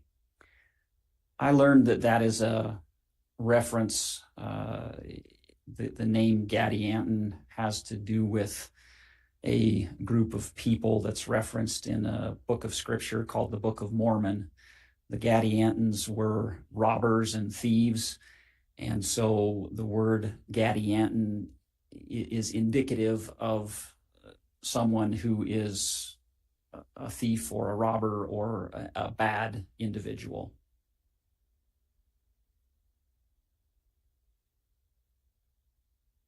And as Lori's telling Chad that she's no longer the beneficiary, can you read the last text into the record?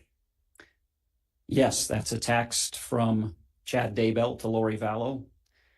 It says, it will be interesting if it got changed after he had 2 bullets in his chest.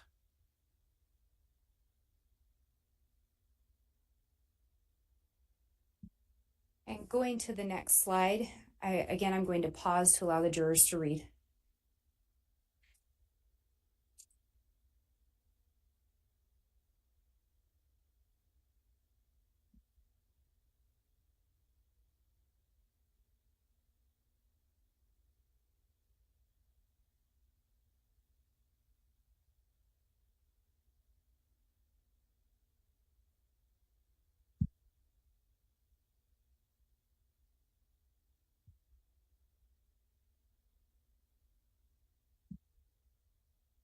And Agent Hart, I think you indicated this is also a continuation from the previous 2 slides. Is that correct? Yes, it is. Were there some additional references on this particular slide that stood out to you, or particular statements? Yes, primarily the last line. And what was it about that that stood out to you? That's a text from Lori Vallow to Chad Daybell. And so she had found out that the beneficiary for the life insurance policy had been changed in March of 2019. And then she says, so it was probably Ned before we got rid of him. Ned is the name of the supposed dark entity that Chad Daybell had assigned to Charles Vallow.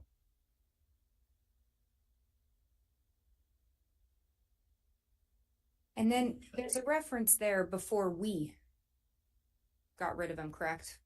Correct.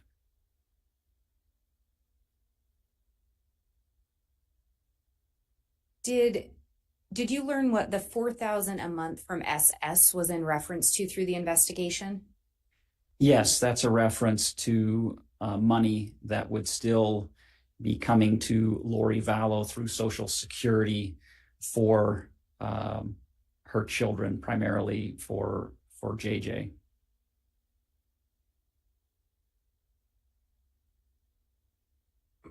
And then if we move to the next slide, again, I'm going to pause to allow the jurors to read.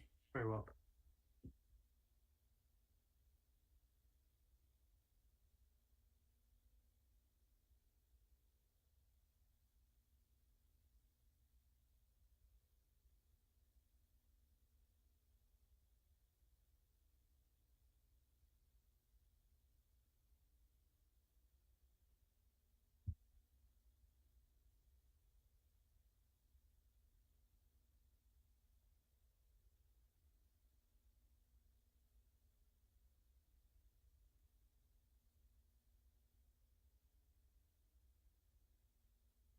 And when we look at this slide, can you read the date on these messages into the record? Yes, these 5 messages are all from July 21st of 2019. We've talked about who Ned is. Through the investigation, did you learn who Rhonda is that's being referenced? Yes, Rhonda is the name assigned to the dark spirit or dark entity that Chad Daybell assigned to Kay Woodcock. Judge, I'm in object on foundation. Sustained. Agent Hart, as part of your investigation, did you review other documents? Many, yes. Did you review other reports? Yes. Did you discuss this matter with other investigators? Yes. And based on your review in this case, did you determine who Rhonda was referencing? Yes. And who? And I'm going to renew my objection, Judge. You can talk about all the reports you want, but unless they get into specifics, telling me how he came to that conclusion, which documents, when, where, and time, it's still not sufficient foundation. For purposes of this direct, I do find there's sufficient foundation. I'll overrule the objection. You can cross on that, of course, Mr. Pryor, when it's your chance for cross-examination. Who did you determine Rhonda to be referencing? Kay Woodcock, who is Charles Vallow's sister. Now, there's references in some of these messages as well to working on someone. Through your review of the iCloud and messages, did you determine anything in relation to those working on, or did that stand out to you?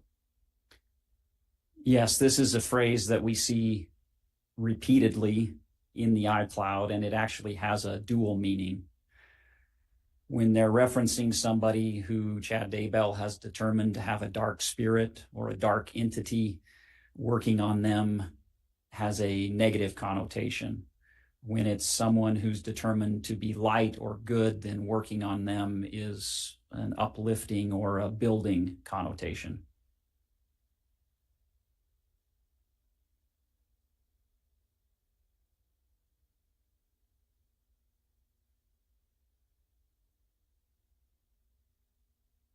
Agent Hart, as we've reviewed some of these messages that were around or shortly after Charles' death, we're seeing some of them. In your review of the messages, did you ever see any signs of grief or sorrow from Lori Vallow? No. Did you ever see any signs of grief or sorrow from Chad Daybell? None.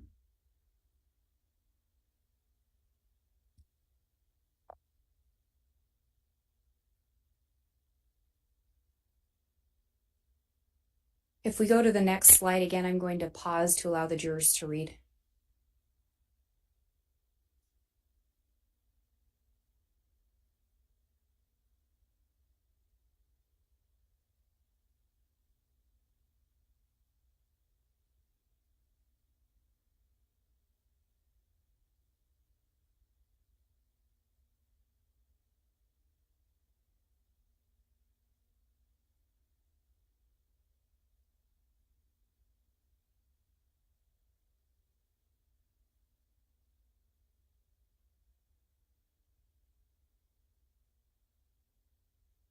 And would you read the date of this message into the record? July 21st of 2019. And we've talked about James and Elena before, and this story, again, it references a prior period of time than when the message was being sent. Is that correct? Yes. So at this point in this narrative, the dates are, this would be November 15th of 2018. And we saw a previous slide dealing with that same time frame. Is that correct? The previous slides were actually talking about that period of time between the end of October and prior to November 15th of 2018. This particular story talks about when Chad Daybell and Lori Vallow are now physically together in Mesa, Arizona on November 15th of 2018.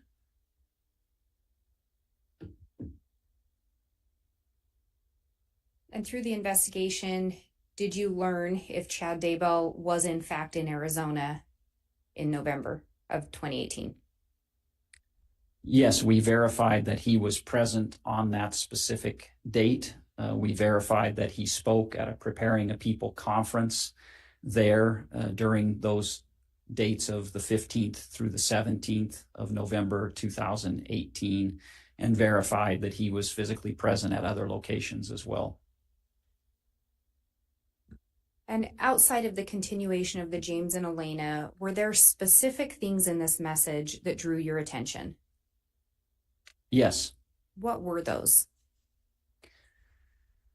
Primarily that there was a plan that had been revealed or communicated to Chad that wasn't entirely clear to him yet, but it included them, meaning Chad Daybell and Lori Vallow, being together at the present time. So specifically, the plan was being revealed to Chad. Correct.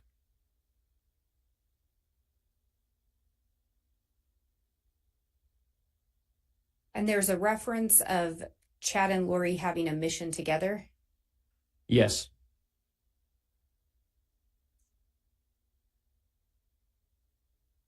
And moving to the next slide, I'm again going to pause to allow the jurors to read.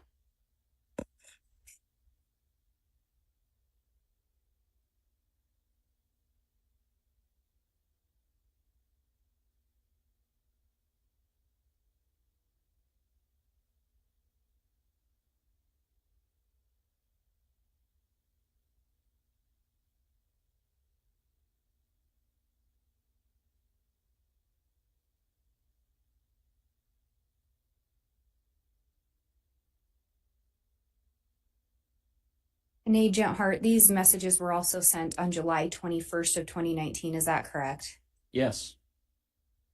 In looking at these particular messages, was there anything that stood out to you?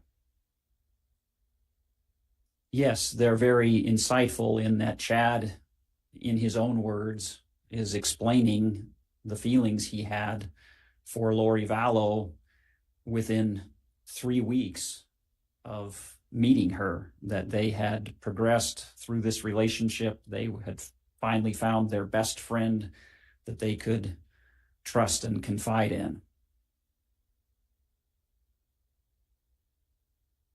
And again, the period of time this message is referencing, both Lori and Chad were married to other people? Correct. And Lori Vallow responded to this message. Can you read her response? She loves it.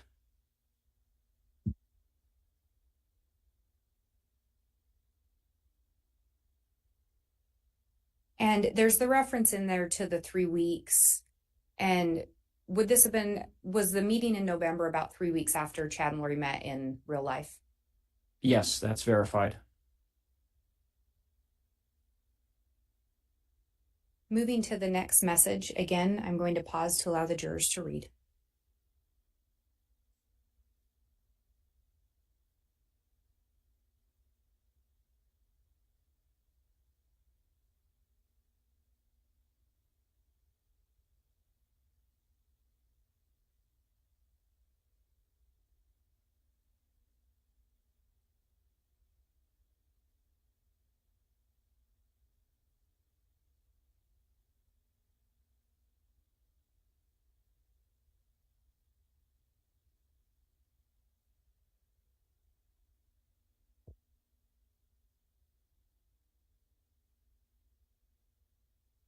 And would you read the date of this message into the record?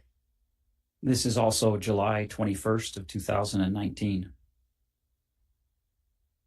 And this is a continuation of the James and Elena story being written? Yes. Are you aware of which time period this message is referencing? This is referencing a specific date of November 16th, 2019, or excuse me, 2018. And was there something about this particular part of the story that drew your attention? There were multiple things that drew my attention to this that I believe are pertinent to the investigation. Can we go through those one by one? Sure.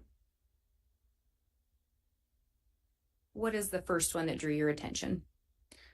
So the first is that Chad Daybell and Lori Vallow went to an LDS temple that has been verified. They attended the temple in Gilbert, Arizona on November 16th of 2018 together. And that they then participated in a ceremony that is a proxy ceremony for marrying people who have already been deceased. And again, that was verified that they were at that temple together. Yes. And they reference the proceeding. After that, there's an indication in here, if you can read from the James and Elena knew.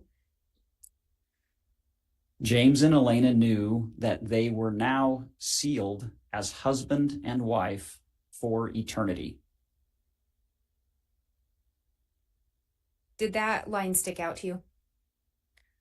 Yes, this is Chad Daybell's writing stating that when he and Lori participated in this proxy ceremony, that somehow through that they had become once again married for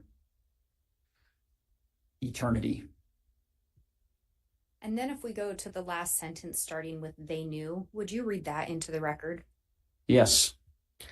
They knew they had just begun a new journey together that was eternal and never ending. Was there something about that particular line that caught your attention? Yes, this is the beginning of their relationship and continuation of that relationship in the coming months that encapsulate the time period of this investigation and the crimes that are alleged.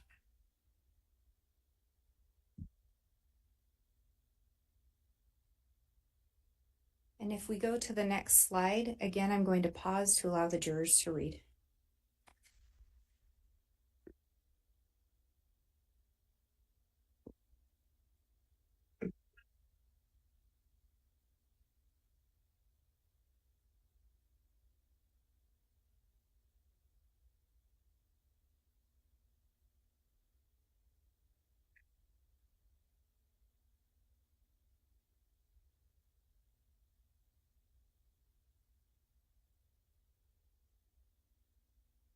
And these messages were also exchanged on July 21st of 2019. Is that correct? Yes, that's right. And in looking at these messages, were there things that caught your attention? Yes, two things primarily. And can you walk us through those? Yes. The first is that Lori Vallow responds to those prior clips that Chad wrote about James and Elena, saying, "It's making me so happy to read about our life," which is a verification that this is an autobiographical or factual account. And then what is the next thing?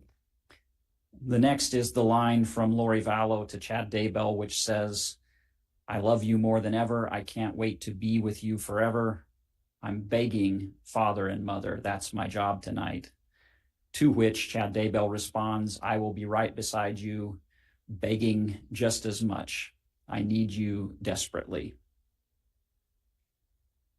And what, if anything, did that indicate to you about Chad and Lori's relationship? That they had a clear plan to be with each other, to be together forever, and that they were both begging God for that to happen.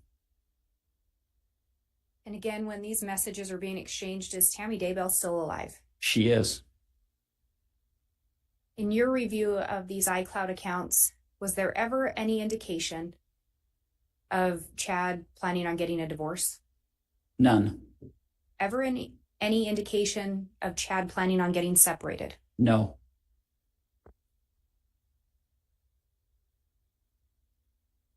Moving to the next slide, and again, I'm going to pause to allow the jurors to read.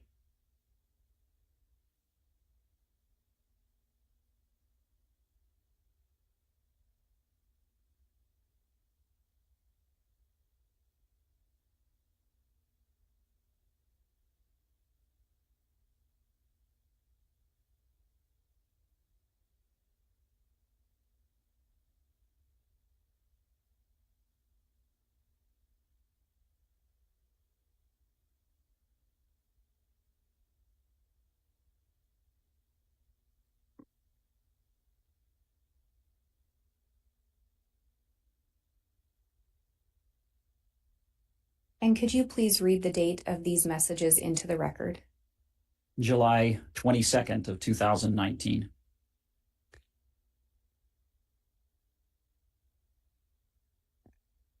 You just talked about the previous slide indicating a plan to be together. Correct. What is it about these particular messages that stood out to you? Again, there are a couple of different things that stood out as relevant. The first is the text from Chad Daybell to Lori Vallow referencing going to see a movie with Garth, who is his son. He then says, missing you desperately, but so excited to be with you. If you'll recall from a prior slide, there's a plan July 24th through the 26th for Chad and Lori to be meeting in person. And so the first line is a reference to their in-person meeting that's coming up. And then looking at Lori's response, is there something in there that drew your attention? Very much. She said, I love you. You will enjoy the scenery. Looks like Kauai a lot. And then responds with another text saying, hopefully we will be there someday soon together. So there's a reference to Kauai. Yes. Do you know where Kauai is located? Yes, it's in Hawaii, the Hawaiian Islands. What's Chad's response to that? Chad's response is significant. He says, that is the plan, exclamation point, and my greatest desire.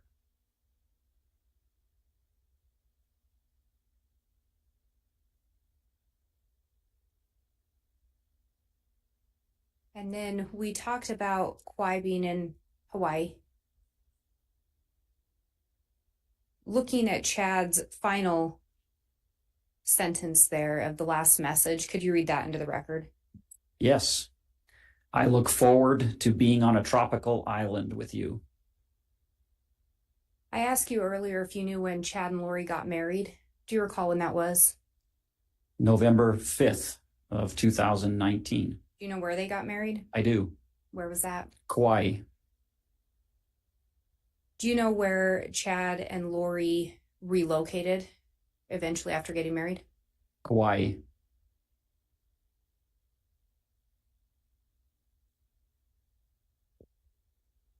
During the time those messages are being exchanged, was JJ Vallow still alive? He was. Was Tylee Ryan still alive? She was. Was Tammy Daybell still alive? Yes, she was. Moving to the next slide. Again, I'm going to pause to allow the jurors to read.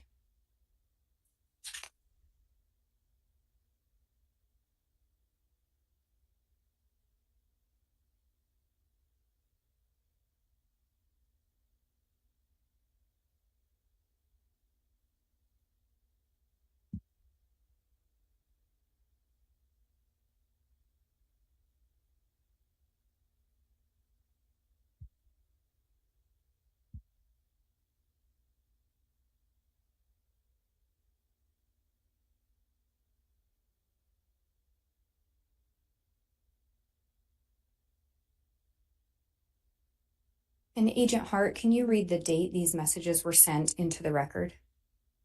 July 26th of 2019. Looking at these messages, did certain parts of them catch your attention? Very much so, yes. And what is it about them that caught your attention, if you can walk us through that? Well, the time frame is important. So these messages were sent as Chad Daybell was returning home from having spent 2 or 3 days from the 24th through the 26th with Lori Vallow. So he references that he's just gotten home, back to his home in Rexburg, and that he had a splendid time with her. And then he follows up with a narrative or sentiment that he believes or feels that he's a grown-up version of Harry Potter who has to live with the Dudleys in a little space under the stairs. And then every few weeks he gets to escape and have amazing adventures with his goddess lover. The part that to me is most significant is the final sentiment where he says, then I have to return to my place under the stairs, feeling trapped. But I sense permanent freedom is coming, exclamation point.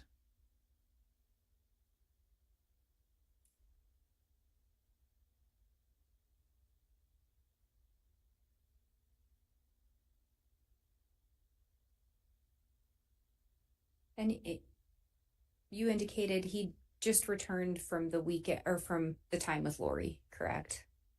Yes, these messages were sent upon his return back to his home in Rexford.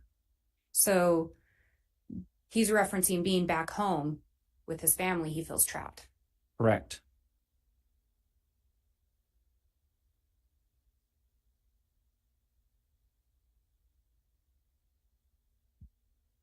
Looking at the next slide, and again, I'm going to pause to allow the jurors to read.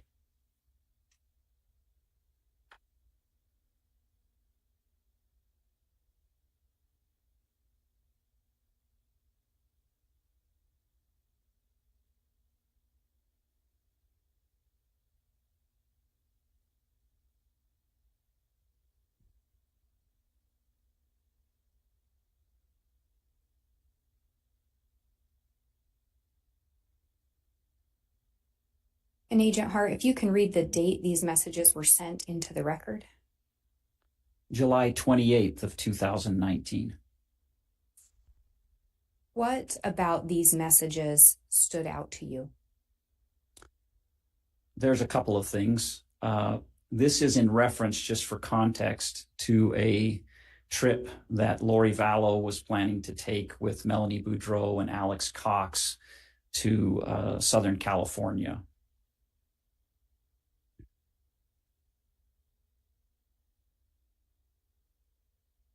And in these, we see a message from Chad to Lori about no privacy here to hardly text. Do you happen to know where Chad would have been located at that time? Judge, objection, foundation. Sustain. With these messages, was there any through your investigation, was there any indication that Chad Daybell was going on a trip? No. The indication was Lori Vallow was going on a trip. Correct. So based on your investigation, Chad wasn't leaving his home. Correct. Judge, objection. This is leading. Well, it was, but it's already been asked and answered.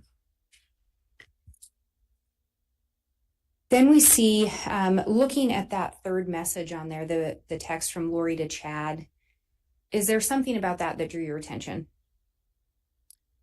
Yes, this is approximately 2 weeks after Lori Vallow's husband, Charles Vallow, has been killed. She is now free from her marriage. Chad Daybell is not free from his marriage. And she says, I need a distraction while I'm waiting for you. And he replies, absolutely, I think you'll have a fun time.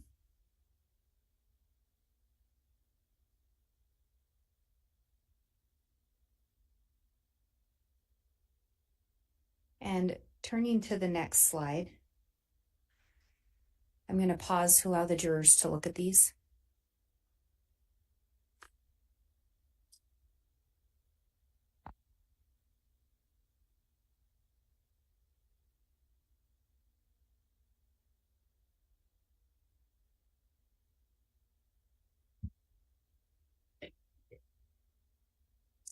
And Counsel, could I have a quick sidebar? yes.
All right, thank you, counsel. That last exhibit, I'll ask if the state would redact certain information off of that, and I'll permit time to do that. In addition, the court had previously discussed with counsel our scheduling for today, given that it's Friday and we've been through a long week. I'm going to suggest we break for the day. We have advised the jurors previously we might be stopping early today. Ms. Blake, is this a good time for us to break until Monday? Yes, Your Honor. Okay, thank you. Any objections from the defense? No objection, Judge. Thank you. All right, that will conclude evidence for this week. Ladies and gentlemen of the jury, at this time, I do want to again admonish you, especially over this long weekend. Please do not discuss the evidence you've heard here with anyone else, including amongst yourselves. You can only do that after deliberations begin. Please don't follow the case or investigate the case in any way so that you can remain objective and decide this case only on the facts and evidence you've seen here in court. With that admonishment then, thank you so much for your attentiveness this week. We will commence again 8:30 Monday with additional evidence in the state's case in chief. With that in mind, then we'll go ahead and conclude for the week. All rise, please.